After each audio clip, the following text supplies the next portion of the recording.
യോഹന്നാന്റെ സുവിശേഷം വാക്യപ്രതിവാക്യമായിട്ട് നമ്മൾ പതുക്കെ കണ്ടുകൊണ്ട് വരുമായിരുന്നു. നമ്മളിപ്പോൾ 15 അധ്യായം 18 വരെയുള്ള വാക്യങ്ങൾ നമ്മൾ കഴിഞ്ഞ ആഴ്ച കണ്ടു നിർത്തിയായിരുന്നു. നമ്മൾ വചനത്തിലേക്ക് പോകുന്നതിന് മുമ്പേ ഒരു വാക്കുകൂടെ പ്രാർത്ഥിച്ചുകൊണ്ട് നമുക്ക് കർത്താവിലേക്ക് നോക്കാം. സ്നേഹം നിറഞ്ഞ പിതാവേ യേശുവേ, അവിടുത്തെ നിറഞ്ഞ സാന്നിധ്യത്തിനായിട്ട് നന്ദി പറയുന്ന കർത്താവേ, അവിടുത്തെ മുമ്പാകെ ഞങ്ങളെ പിന്നെ താഴ്ത്തുന്ന അവിടുത്തെ രക്തത്താൽ കഴുകി സ്നേഹത്താൽ നിറച്ച് അവിടുത്തെ തിരുവചനങ്ങളെ കർത്താവേ, അതേ കർത്താവേ, അവിടുന്ന് തന്നെ കർത്താവേ വചനം വിതയ്ക്കുന്ന വിതക്കാരനായിട്ട് കർത്താവേ, അവിടുന്ന് ഞങ്ങളുടെ ഹൃദയങ്ങളിലേക്ക് വിതയ്ക്കുമ്പോൾ എല്ലാം നല്ല നിലത്തിൽ കുറുമേനി ഫലം കായ്ക്കുന്ന കർത്താവേ അനുഭവത്തിലേക്ക് വരുവാൻ ഞങ്ങളെ സഹായിക്കണമെന്ന് പ്രാർത്ഥിക്കുന്നു. കർത്താവെ, വിതയ്ക്കുന്നവന് ഒരിക്കലും അത് നഷ്ടപ്പെട്ടു പോകണമെന്ന് വിചാരിച്ച് വിതയ്ക്കുന്നില്ലല്ലോ. അവിടുന്ന് കർത്താവെ അത് നൂറുമേനി ഫലം കായ്ക്കാൻ വേണ്ടി ഞങ്ങളിലേക്ക് വിതയ്ക്കുന്നു. അവിടുന്ന് കർത്താവെ ഞങ്ങളിൽ അത് പൂർണ്ണഫലം ആകുന്നതിന് വേണ്ടി കർത്താവെ ഞങ്ങളെ തന്നെ സമ്പൂർണ്ണമായിട്ടും താഴ്ത്തുന്നു. അതിന് തടസ്സമായിട്ടുള്ള ഞങ്ങളുടെ സ്വന്തം ഇഷ്ടങ്ങളെ, ഞങ്ങളുടെ സ്വയജീവൻ, ഞങ്ങളുടെ ഈഗോ, ഞങ്ങളുടെ അഹംഭാവം, ഞങ്ങളുടെ ഞാനെന്നുള്ള ആ ഒരു കർത്താവെ ആ ഒരു നിഗളം എല്ലാം കർത്താവെ എല്ലാം താഴ്ത്തി സമർപ്പിക്കുന്നു. ഞങ്ങൾ അവിടുത്തെ മുമ്പാകെ ഒരു വട്ടപൂജ്യം ആകട്ടെ കർത്താവ്, ഒരു സീറോ ആയിട്ട് അവിടുത്തെ മുമ്പാകെ കർത്താവ് അവിടുത്തെ കാൽക്കൽ വീഴുന്നു. അവിടുത്തെ രക്തത്താൽ ഞങ്ങളെ കഴുകി സ്നേഹത്താൽ നിറച്ച് അവിടുന്ന് തന്നെ ഞങ്ങളോട് സംസാരിക്കണം കർത്താവെ. ആ ശിഷ്യന്മാരോട് കർത്താവെ ആ ഒലിവുമലയിലേക്ക് പോകുന്ന വഴിയിലും ഒലിവുമലയിലെത്തിയിട്ടും ഒക്കെ കർത്താവെ അവിടുന്ന് ഗെത്സമനെ തോട്ടത്തിലേക്ക് പോകുന്നതിന് മുമ്പായിട്ട് അങ്ങയോട് കർത്താവെ അങ്ങ് അവരോട് പറഞ്ഞ ആ വചനങ്ങൾ കർത്താവെ ഞങ്ങൾക്ക് അത് കർത്താവെ 2000ഓളം വർഷങ്ങൾക്ക് മുമ്പായിട്ട് ഫ്ലാഷ് ബാക്കിലേക്ക് പോയി അത് ഫ്രഷായിട്ട് ഞങ്ങളെ അവിടുന്ന് കേൾപ്പിക്കണമെന്ന് പ്രാർത്ഥിക്കുന്നു. അവിടുത്തെ പുനഃനാമത്തെ മഹത്വപ്പെടുത്തിയായിട്ട് എല്ലാം യേശു കർത്താവിൻ്റെ വിലയേറിയ മാധുര്യമുള്ള നാമത്തിൽ തന്നെ ആമേൻ.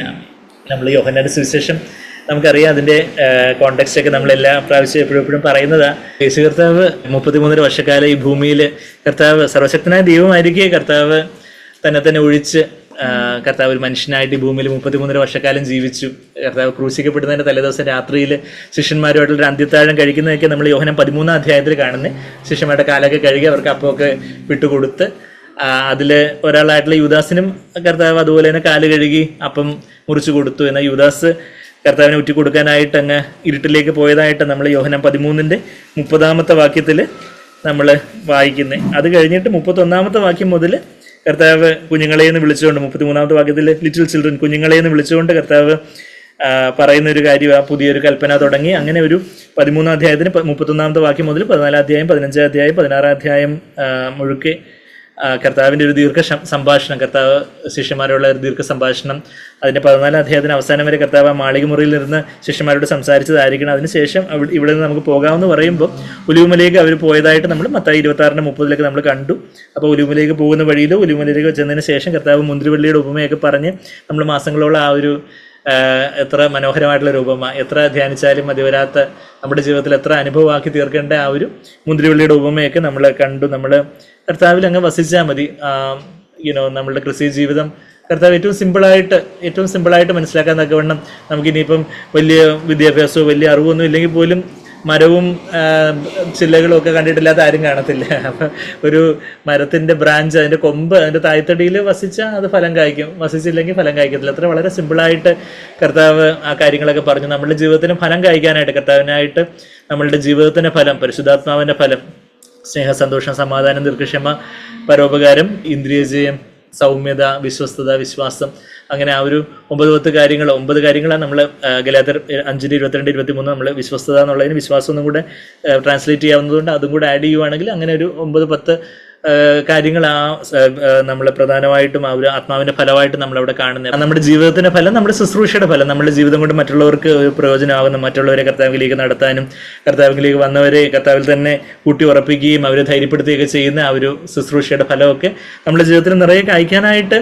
നമ്മളുടേതായ ഒരു സ്വയത്തിലുള്ള ഒരു അധ്വാനം, മാർത്തയെ പോലുള്ള മാർത്തയുടെ ബ്രൈറ്റ് ഐഡിയയിലുള്ള സ്വയത്തിലുള്ള ഒരു അധ്വാനമല്ല, എന്നാൽ മറിയത്തെ പോലെ കർത്താവിൻ്റെ പാദത്തിലിരുന്ന് കേട്ട് കർത്താവ് പറയുന്നത് പോലെ ചെയ്യുവാൻ എന്ന് പറഞ്ഞാൽ കർത്താവ് എന്താണോ, കർത്താവിൻ്റെ ആ സ്നേഹത്തിന് പ്രേരണയായാലും നമ്മളിന്ന് പാടിയതുപോലെ സ്നേഹത്തിന് അധ്വാനം എന്നൊക്കെ നമ്മൾ പാടി, ആ സ്നേഹത്തിൻ്റെ അധ്വാനം, ലേബർ ഓഫ് ലവ്, സ്നേഹത്തിൻ്റെ അധ്വാനം എന്ന് നമ്മൾ ആ പ്രയോഗം നമ്മൾ 1 തെസ്സലോനിയർ 1:3 കാണുന്നത്. അത് പെട്ടെന്ന് കാണണമെങ്കിൽ 1 തെസ്സലോനിയർ 1-ാം അധ്യായത്തിൻ്റെ ലേബർ ഓഫ് ലവ് അത് 1:3 എന്താ, നമ്മൾ 1 തെസ്സലോനിയർ 1:3 നമ്മുടെ കർത്താവായ യേശുക്രിസ്തുവിനോടുള്ള പ്രത്യാശയുടെ സ്ഥിരതയും ഇടപെടാതെ നമ്മുടെ ദൈവവും പിതാവുമായ സന്നിധിയിൽ ഓർത്ത് നിങ്ങൾക്ക് എല്ലാവർക്കും വേണ്ടി എപ്പോഴും സ്തോത്രം ചെയ്യുന്നു. അതിന് മലയാളത്തിൽ 2ഉം 3ഉമാണ്, ഇംഗ്ലീഷിൽ 3-ാമത്തെ. മലയാളത്തിൽ 2-ാമത്തെ വാക്യം, ഞങ്ങളുടെ പ്രാർത്ഥനയിൽ നിങ്ങളെ സ്മരിച്ചുകൊണ്ട് നിങ്ങളുടെ വിശ്വാസത്തിൻ്റെ വേലയും സ്നേഹപ്രയത്നവും, അതാ സ്നേഹത്തിന് അധ്വാനം, സ്നേഹപ്രയത്നം, ലേബർ ഓഫ് ലവ്. അവിടെ 3 കാര്യങ്ങളാണ് പറഞ്ഞിരിക്കുന്നത്. വിശ്വാസത്തിൻ്റെ വേല, വർക്ക് ഓഫ് ഫെയ്ത്ത്. നമ്മൾ ഏതൊരു കാര്യവും കർത്താവ് നമ്മളെ ഏൽപ്പിക്കുന്ന ഓരോ ദൗത്യങ്ങൾ, അത് നമ്മളുടെ ദൈനംദിന ജീവിതത്തിലുള്ള ഓരോ ജോലികളാവട്ടെ, സെക്കുലറായിട്ടുള്ള നമ്മളുടെ ജോലി സംബന്ധമായിട്ടുള്ള വീട്ടിലെ ഉത്തരവാദിത്തങ്ങളാവട്ടെ, സഭയിലെ ഉത്തരവാദിത്തങ്ങളാവട്ടെ, അതെല്ലാം ഒരു വിശ്വാസത്തിൻ്റെ വേലയാണ്. കർത്താവിലുള്ള വിശ്വാസത്തോടെ ആശ്രയത്തോടെ ചെയ്യുന്ന വേലയാണ്, സ്നേഹപ്രയത്നമാണ്. നമ്മൾ വളരെ കഷ്ടപ്പെട്ട് പല കാര്യങ്ങളും ചെയ്യുന്നു, പക്ഷെ അത് കർത്താവിനോടുള്ള സ്നേഹത്തിലാണ് ചെയ്യുന്നത്. എന്നെ സ്നേഹിക്കുന്നതിൻ്റെ കൽപ്പനകളെ പ്രമാണിക്കുന്നു, യോഹന്നാൻ 14:15 നമ്മൾ കൂടെ നമ്മൾ കാണാറുണ്ടല്ലോ. സ്നേഹപ്രയത്നവും പിന്നെ അതിൻ്റെ 3-ാമത്തെ വാക്യത്തിൽ പ്രത്യാശയുടെ സ്ഥിരത, സ്റ്റെഡ് ഫാസ്റ്റ്നെസ് ഓഫ് ഹോപ്പ്. ആ ഒരു പ്രത്യാശ ഉണ്ട്, അത് ഇടയ്ക്കിടയ്ക്ക് മങ്ങി മറഞ്ഞു പോകുമല്ലോ. അതിൻ്റെ ഒരു സ്ഥിരമായിട്ടുള്ള പ്രത്യാശ, വർദ്ധിച്ചു വരുന്ന ഒരു പ്രത്യാശ. കർത്താവിനെ പോലെ ഞാൻ ആയിത്തീരും, കർത്താവ് വരും, കർത്താവിനെ പോലെ ഞാൻ ആയിത്തീരും എന്നുള്ള ആ ഒരു പ്രത്യാശ. അങ്ങനെ ആ ഒരു 3 കാര്യങ്ങൾ, ഫെയ്ത്ത്, ലവ്, ഹോപ്പ്, 3 കാര്യങ്ങൾ. 1 കൊരിന്ത്യർ 13 അവസാനത്തെ വാക്യം നമുക്കറിയാം, വിശ്വാസം, സ്നേഹം, പ്രത്യാശ, ഇവ 3 നിലനിൽക്കുന്നു, ഇവയിൽ വലിയതോ സ്നേഹം തന്നെ. ഈ 3 കാര്യങ്ങൾ ഇവിടെ പറഞ്ഞേക്കുന്നത് ദൈവവചനം എത്ര കോർത്തിണക്കി കൊണ്ടുള്ള കാര്യങ്ങളായി. അതിൻ്റെ ആ 3 കാര്യങ്ങളെ ഇപ്പം നമ്മൾ വായിച്ചു, വിശ്വാസം, സ്നേഹം, പ്രത്യാശ. അപ്പം വിശ്വാസത്തിനോട് ചേർന്നുള്ള വേല, സ്നേഹത്തോട് ചേർന്നുള്ള പ്രയത്നം, പ്രത്യാശ സ്ഥിരതയോടുള്ള പ്രത്യാശ. ഇന്ന് എഫേസ്യ സഭയ്ക്ക് തുടക്കത്തിൽ ഇതെല്ലാം ഉണ്ടായിരുന്നു. എഫേസ്യ സഭ ഡീജനറേറ്റ് ചെയ്ത് വെളിപാട് 2-ാം അധ്യായത്തിലേക്ക് വരുമ്പം ഈ 3 കാര്യങ്ങളുണ്ട്, പക്ഷെ നിങ്ങൾക്ക് ആദ്യ സ്നേഹം ഇല്ലെന്ന കർത്താവ് പറയുന്നത്. അതും കൂടെ പെട്ടെന്ന് നമുക്കൊന്ന് നോക്കാം. നമ്മളെ യോഹന്നാൻ 15 നമുക്ക് തിരിച്ചു വരാം. നമ്മൾ ആ ഒരു സ്നേഹത്തിന് അധ്വാനം എന്ന് പറഞ്ഞുകൊണ്ട് ഞാൻ നമ്മൾ വചനത്തിൽ ആ സ്നേഹത്തിന് അധ്വാനം എവിടെയാണെന്ന് നമ്മൾ മനസ്സിലാക്കുന്നത് നല്ലതാണല്ലോ എന്ന് വിചാരിച്ച് ഓർപ്പിച്ചതാണ്. വെളിപാട് 2-ന്റെ 2-ാമത്തെ വാക്യത്തിൽ എഫേസ്യ സഭയോട് പറയുക, നിനക്ക് നിന്റെ വെളിപാട് 2-ന്റെ 2, ഞാൻ നിന്റെ പ്രവൃത്തിയും പ്രയത്നവും സഹിഷ്ണുതയും കൊള്ളരുത്, അത് കഴിഞ്ഞിട്ട് വേറെ നീ പല ടെസ്റ്റ് ചെയ്ത് കള്ളന്മാരെന്ന് കണ്ടതും ഒക്കെ അറിയുന്നു എന്നുള്ള കാര്യമാണ് പറഞ്ഞു വരുന്നത്. പക്ഷേ നിന്റെ ആദ്യ സ്നേഹം അങ്ങ് വിട്ടുപോയി. അപ്പം ഇവർക്ക് എന്തൊക്കെ ഉണ്ടായിരുന്നു ചോദിച്ചാൽ പ്രവൃത്തി ഉണ്ടായിരുന്നു, പ്രയത്നം ഉണ്ടായിരുന്നു, സഹിഷ്ണുത ഉണ്ടായിരുന്നു. പക്ഷെ എന്തൊക്കെ വിട്ടുപോയി എന്ന് ചോദിച്ചാൽ സ്നേഹവും വിട്ടുപോയി, വിശ്വാസം വിട്ടുപോയി, പ്രത്യാശയും വിട്ടുപോയി. അതെ, പരിശുദ്ധാത്മാവിൻ്റെ ഇതിലല്ലാതെ സ്വയത്തിലുള്ളൊരു പ്രവൃത്തിയിലോട്ട് പോകാം. ഒത്തിരി പ്രവർത്തനങ്ങൾ നമ്മൾ മുഴു രാത്രി പ്രാർത്ഥന, ആ പ്രാർത്ഥന, ഈ പ്രാർത്ഥന, ഉപവാസ പ്രാർത്ഥന, ഒരുപാട് കോൺഫറൻസുകൾ, കൺവെൻഷനുകൾ, ഒത്തിരി സുവിശേഷവൽക്കരണം, അങ്ങനെ പ്രവർത്തനങ്ങൾ ധാരാളം ഉണ്ട്.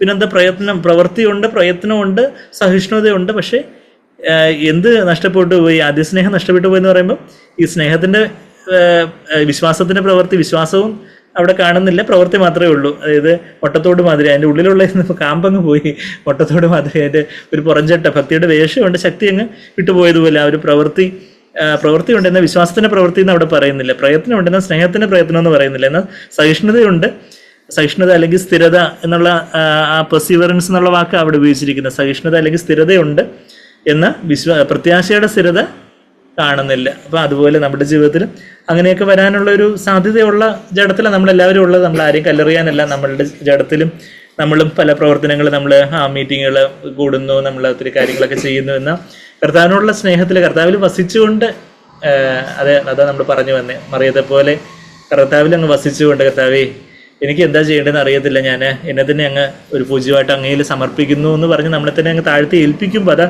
കർത്താവിൽ വസിക്കുക, കർത്താവിൽ അങ്ങ് വസിക്കുന്നു. അപ്പോൾ പരിശുദ്ധാത്മാവ് നമ്മളിലൊന്ന് നിറയുന്നു. അതാ കർത്താവ് എന്നിൽ വസിക്കുന്നു. ഞാൻ കർത്താവിൽ വസിക്കുകയാണെങ്കിൽ കർത്താവ് എന്നിൽ വസിക്കുന്ന 15:4 എന്നിൽ വസിക്കുവിൻ, ഞാൻ നിങ്ങളിലും വസിക്കും. അപ്പോൾ അങ്ങനെ കർത്താവ് നമ്മളിൽ വസിക്കുക എന്ന് പറഞ്ഞാൽ എന്താ? പരിശുദ്ധാത്മാവ് എന്നെ, കർത്താവിൻ്റെ സ്വഭാവം, കർത്താവ് എന്നിൽ ജീവിക്കുന്നു. ഞാൻ എന്ത് ചിന്തിക്കുന്നു, എന്ത് പറയുന്നു, എങ്ങനെ നോക്കുന്നു, കാണുന്നു, കാര്യങ്ങൾ ചെയ്യുന്നു, എല്ലാം യേശുവിൻ്റെ വായായിട്ട്, യേശുവിൻ്റെ കൈയായിട്ട്, യേശുവിന് കൈകളെ ആവശ്യമുണ്ടെന്ന് പണ്ട് ഒരു പ്രതിമയുടെ മുമ്പിൽ എഴുതി വെച്ചിട്ടുള്ളതായിട്ട് ജോജിബാറിൻ്റെ ഒരു പുസ്തകത്തിൽ ഇങ്ങനെ വായിച്ചിട്ടുള്ളതായിട്ടൊരു സഹോദരി ഇടയ്ക്ക് വന്ന് സാക്ഷ്യം പറഞ്ഞപ്പം നിങ്ങൾക്ക് ഓർമ്മയുണ്ടായിരിക്കും. ഞാൻ ആ ജോജിബാറിൻ്റെ പുസ്തകം ഞാൻ വായിച്ചില്ല. ഇത്രയേ ഉള്ളൂ. അവിടെ പണ്ട് എവിടെ മിക്ക കഥകളെല്ലാം ഇംഗ്ലണ്ടിലാണല്ലോ നടക്കുന്നത്. ഇപ്പോൾ ഇംഗ്ലണ്ടിലെ കണ്ട് എവിടെയോ യേശുവിൻ്റെ ഒരു പ്രതിമ ഉണ്ടായിരുന്നു. അപ്പോൾ യേശുവിൻ്റെ പ്രതിമ നമ്മളാരും പ്രതിമ ആരാധിക്കുന്നവരല്ല, പക്ഷേ അവിടെ ഒരു പ്രതിമ, അപ്പോൾ പ്രതിമ ഉണ്ടായിരുന്നു. അപ്പോൾ പ്രതിമയുടെ കൈ കുറേ കഴിഞ്ഞപ്പോൾ എങ്ങനെയോ അങ്ങ് ഒടിഞ്ഞു പോയി, 2 കൈയും ഒടിഞ്ഞു പോയി. അപ്പം ആരോ എന്താ അതിൻ്റെ താഴെ എഴുതി വെച്ചു എന്നാണ് അങ്ങനെ പറഞ്ഞായിട്ട് എൻ്റെ ഓർമ്മ. അതായത് യേശുവിന് കൈകളെ ആവശ്യമുണ്ട്, നിങ്ങൾ ആ കൈകളാകുമോ എന്നുള്ള. നമ്മളെ കർത്താവിന് പല കാര്യങ്ങൾ ചെയ്യാൻ ഈ ലോകത്തുണ്ട്. ആ കർത്താവിൻ്റെ കരങ്ങളാകുവാൻ, കർത്താവിൻ്റെ നാവാകുവാൻ, കർത്താവിൻ്റെ കണ്ണാകുവാൻ, കർത്താവിന് സ്നേഹത്തോടെ മനസ്സലിവോടെ വിശുദ്ധിയോടെ മറ്റുള്ളവരെ നോക്കേണ്ടതായിട്ടുണ്ട്. അപ്പോൾ നമുക്ക് കർത്താവിൻ്റെ കണ്ണാകാൻ സാധിക്കുന്നുണ്ടോ? കർത്താവിന് പലരോടും സ്നേഹത്തോടും കർക്കശത്തോടും ഒക്കെ പല കാര്യങ്ങളൊക്കെ പറയേണ്ടതായിട്ടുണ്ട്.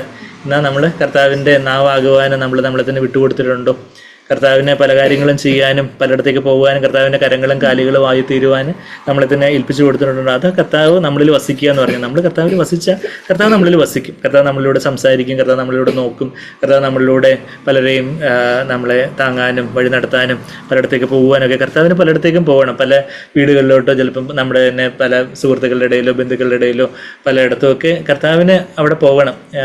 ഞാൻ ഏതൊരു സഹോദരനോട് പറഞ്ഞതുപോലെ, അതായത് പുള്ളി ഇതുപോലെ അവിശ്വാസികളുടെ ഇടയിലേക്ക് പോകുന്ന ഒരു സമയമാണ്. അപ്പോൾ അവിശ്വാസികളുടെ ബന്ധുക്കളുടെ ഇടയിലേക്ക്. അപ്പോൾ ഞാൻ പറഞ്ഞു, don't fear, the lord is with you, are taking the lord's presence with you ദേ. അപ്പോൾ താങ്കളെ കർത്താവിൻ്റെ സാന്നിധ്യം നമ്മളൊരു ദൈവപൈതൽ അവിടെ ആ ഒരു സ്ഥലത്തേക്ക് പോകുമ്പോൾ കർത്താവിൻ്റെ സാന്നിധ്യം, നമ്മളിപ്പോൾ ഒരു മരണ വീട്ടിൽ പോകുന്നു, നമ്മളൊരു ബന്ധു വീട്ടിൽ പോകുന്നു, നമ്മളൊരു സുഹൃത്തുക്കളുടെ വീട്ടിൽ, അല്ലെങ്കിൽ നമ്മൾ പല കോളേജിലോ സ്കൂളിലോ ജോലി സ്ഥലത്തോ ഒക്കെ പോകുമ്പം യേശുവിനെ ക്യാരി ചെയ്യുന്ന പാത്രങ്ങളായിട്ട് നമ്മൾ പോവുക. അപ്പം അങ്ങനെ കർത്താവ് നമ്മളിൽ വസിക്കും. കർത്താവിൽ നമ്മൾ വസിക്കുമ്പോൾ കർത്താവ് നമ്മളിൽ വസിക്കുന്ന ഒരു കാര്യമൊക്കെ നമ്മൾ ആഴ്ചകളായിട്ട് മാസങ്ങളായിട്ട് നമ്മൾ ആ കാര്യങ്ങളൊക്കെ കണ്ടു. അത് കഴിഞ്ഞിട്ട് കർത്താവ് പറയുക, കർത്താവിൻ്റെ സ്നേഹിതനാകുവാനുള്ളൊരു വലിയൊരു ആഹ്വാനം, ഒരു പ്രൊമോഷൻ ഓഫറിനെ കുറിച്ചൊക്കെ നമ്മൾ കഴിഞ്ഞ ആഴ്ചയൊക്കെ നമ്മൾ കണ്ടു. വലിയൊരു നമുക്ക് ജോലിയിലൊരു പ്രൊമോഷൻ ഓഫർ, ഈ ടെസ്റ്റ് പാസ്സായാൽ ഇന്ന് ഡബിൾ സാലറിയോടുകൂടി പ്രൊമോഷൻ, ട്രാൻസ്ഫർ ഇല്ലാത്ത പ്രൊമോഷൻ എന്ന് പറഞ്ഞാൽ നമുക്ക് എല്ലാവർക്കും വലിയ സന്തോഷമുള്ള കാര്യം. അപ്പം നമ്മൾ കർത്താവിൻ്റെ സ്നേഹിതനാവാനുള്ള പ്രൊമോഷനെ കുറിച്ച് നമ്മൾ കഴിഞ്ഞ ആഴ്ച കാര്യങ്ങളൊക്കെ കണ്ടു. സ്നേഹിതനാവാൻ വേണ്ടി ഒരു കാര്യം ചെയ്താൽ മതി, ഇത്രയേ ഉള്ളൂ. 14-ാമത്തെ വാക്യം, ഞാൻ നിങ്ങളോട് കൽപ്പിക്കുന്നത് ചെയ്താൽ നിങ്ങൾ എൻ്റെ സ്നേഹിതന്മാർ തന്നെ. കർത്താവ് എന്താ കൽപ്പിക്കുന്നത്? തമ്മിൽ സ്നേഹിക്കണം എന്നൊരു കൽപ്പന. അത് 12-ാമത്തെ വാക്യത്തിൽ, ഞാൻ നിങ്ങളെ സ്നേഹിച്ചിരിക്കുന്നത് പോലെ നിങ്ങളും തമ്മിൽ സ്നേഹിക്കണം എന്നാകുന്നു എൻ്റെ കൽപ്പന. ഞാൻ കൽപ്പിക്കുന്നത് ചെയ്താൽ നിങ്ങൾ എൻ്റെ സ്നേഹിതന്മാർ തന്നെ. 12 പിന്നെ 13-ാമത്തെ വാക്യത്തിൽ എങ്ങനെയാണ് സ്നേഹിതന്മാർ സ്നേഹിക്കുന്ന, ജീവനെ കൊടുക്കുന്നതിലും പ്രാണനെ കൊടുക്കുന്നതിലും തരത്തിലുള്ള സ്നേഹമില്ല. പ്രാണനെ കൊടുക്കുക എന്ന് പറഞ്ഞാൽ നമ്മളെന്തോ രക്തസാക്ഷിയാവുന്ന കാര്യമില്ല. രക്തസാക്ഷിയാവാൻ ദൈവം വിളിച്ചിട്ടുണ്ടെങ്കിൽ നമുക്കതാവാം ആ സമയത്ത്.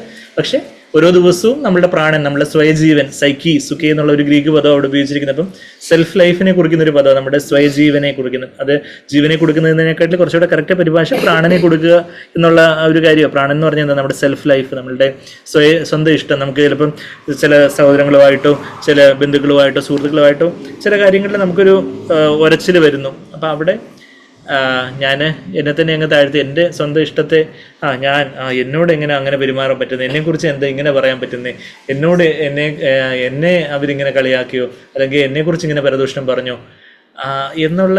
അപ്പം എൻ്റെ ആ സ്വയജീവനിൽ ഞാൻ അങ്ങ് നിൽക്കുവാണെങ്കിൽ, എൻ്റെ സ്വന്തം ഇഷ്ടത്തിൽ നിൽക്കുവാണെങ്കിൽ എനിക്ക് കയ്പും വിദ്വേഷവും പരദൂഷണവും ഈർഷ്യയും പിണക്കവും ഒക്കെ ആയിരിക്കും. പക്ഷേ ഞാൻ അവിടെ തന്നെ എന്നെ തന്നെ അവിടെ താഴ്ത്തുന്ന കർത്താവ്, എൻ്റെ സ്വന്തം ഇഷ്ടമല്ല, അവിടുന്ന് സ്നേഹിച്ചതുപോലെ സ്നേഹിക്കാനും, അവിടുന്ന് ശത്രുക്കളെ സ്നേഹിക്കാനും, ശപിക്കുന്നവരെ അനുഗ്രഹിക്കാനും, തിന്മ ചെയ്യുന്നവർക്ക് നന്മ ചെയ്യുവാനും, ഉപദ്രവിക്കുന്നവർക്ക് വേണ്ടി പ്രാർത്ഥിക്കാനും ഒക്കെ കർത്താവ് ലൂക്കോസ് 6:27-28 വാക്യങ്ങളിൽ കർത്താവ് പറയുന്നത്. അപ്പം അതുപോലെ കർത്താവെ സ്നേഹിക്കാൻ കർത്താവ്, അതാണല്ലോ അവിടുത്തെ വചനമാകുന്ന ആ വാളിന് ഞാനങ്ങ് കീഴടങ്ങുന്നു. എൻ്റെ സ്വന്തം ജീവനെ, എൻ്റെ ആ സ്വന്തം ഇഷ്ടത്തെ ഞാനങ്ങ് ബലിയാക്കുന്നു കർത്താവെ. അവിടുത്തെ ജീവനാൽ എൻ്റെ ആത്മാവിൽ നിറച്ച് അങ്ങ് സ്നേഹിച്ചതുപോലെ സ്നേഹിക്കണം. അത് പ്രാണനെ കൊടുക്കുന്നതിലും വലിയ സ്നേഹം എന്നുള്ളൊരു, പ്രാണനെ കൊടുക്കുന്നതിലും പരമുള്ള സ്നേഹമില്ല. നമുക്ക് ഒരു യഥാർത്ഥത്തിലുള്ള സ്നേഹം പ്രാണനെ കൊടുത്താലേ സ്നേഹമുള്ളൂ. അല്ലാതെ ഉള്ളതൊക്കെ മാനുഷികമായ സ്നേഹം.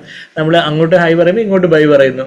നമ്മളെ ഗ്രീറ്റ് ചെയ്യുന്നവർക്ക് നമ്മൾ തിരിച്ച് ഗ്രീറ്റ് ചെയ്യുന്നതിൽ എന്തോ വലിയ കാര്യമെന്ന് കർത്താവിന് മത്തായി 5 അവസാനം ചോദിക്കുന്നുണ്ട്. എന്നാൽ നമ്മളൊക്കെ പ്രയാസം ഉണ്ടാക്കുന്നവരോട് നമുക്ക് അവര് ശരിയാണ്, എല്ലാവരോടും നമുക്ക് എല്ലാ കാര്യത്തിലും യോജിക്കാനൊക്കത്തില്ല. പക്ഷേ എങ്കിലും നമുക്ക് ആരോടൊരു വിരോധമോ കയ്പോ ഒന്നും ഇല്ലാതെ മറ്റുള്ളവരെ നമ്മളെക്കാട്ടിൽ ശ്രേഷ്ഠരെന്ന് എണ്ണുവാൻ, മോർ ഇമ്പോർട്ടൻ്റ് എന്ന എൻ്റെ ഇംഗ്ലീഷിൽ NSBയിൽ ട്രാൻസ്ലേറ്റ് ചെയ്തിരിക്കുന്ന ഫിലിപ്പിയർ 2:3 വാക്യം നമുക്കറിയാം. മറ്റുള്ളവർ നമ്മളെക്കാട്ടിൽ പ്രധാനപ്പെട്ടവരായിട്ട് എണ്ണുവാൻ, നമ്മളെക്കാട്ടിൽ അവർ ആത്മീയമായിട്ട് അത്രയും വെളിച്ചമില്ലാത്തവരായിരിക്കാം, അല്ലെങ്കിൽ നമ്മളെക്കാട്ട് പല രീതിയിൽ അവർക്ക് വേറെ പല പല കുറവുകൾ കാണും. പക്ഷേ അവർ എന്നെക്കാട്ടിൽ ഇമ്പോർട്ടൻ്റ് ആണ്. ഞാനൊരു വട്ടപൂജയാകുമ്പോൾ പിന്നെ ബാക്കി എല്ലാവരും എന്നെക്കാട്ടിൽ ഇമ്പോർട്ടൻ്റ് ആയിട്ടുള്ള ആൾക്കാർ, കൊച്ചു കുഞ്ഞുങ്ങളാകട്ടെ, വയസ്സ് ചെന്നവരാവട്ടെ, ചെറുപ്പക്കാരാവട്ടെ, ആരായാലും എല്ലാവരും എന്നെക്കാട്ടിൽ കൂടുതൽ ഇമ്പോർട്ടൻ്റ്. കർത്താവ് അങ്ങനെ തന്നെക്കാട്ടിൽ എല്ലാവരും ഇമ്പോർട്ടൻ്റ് ആയിട്ട്, യുദാസിനെ പോലും തന്നെക്കാട്ടിൽ ഇമ്പോർട്ടൻ്റ് ആയിട്ട് കരുതിയുകൊണ്ട് കർത്താവിന് യുദാസിൻ്റെ കാല് കഴുകാനും കർത്താവ് അവിടെ ഒരു നീരസത്തിൻ്റെയോ ഒരു ദേഷ്യത്തിൻ്റെയോ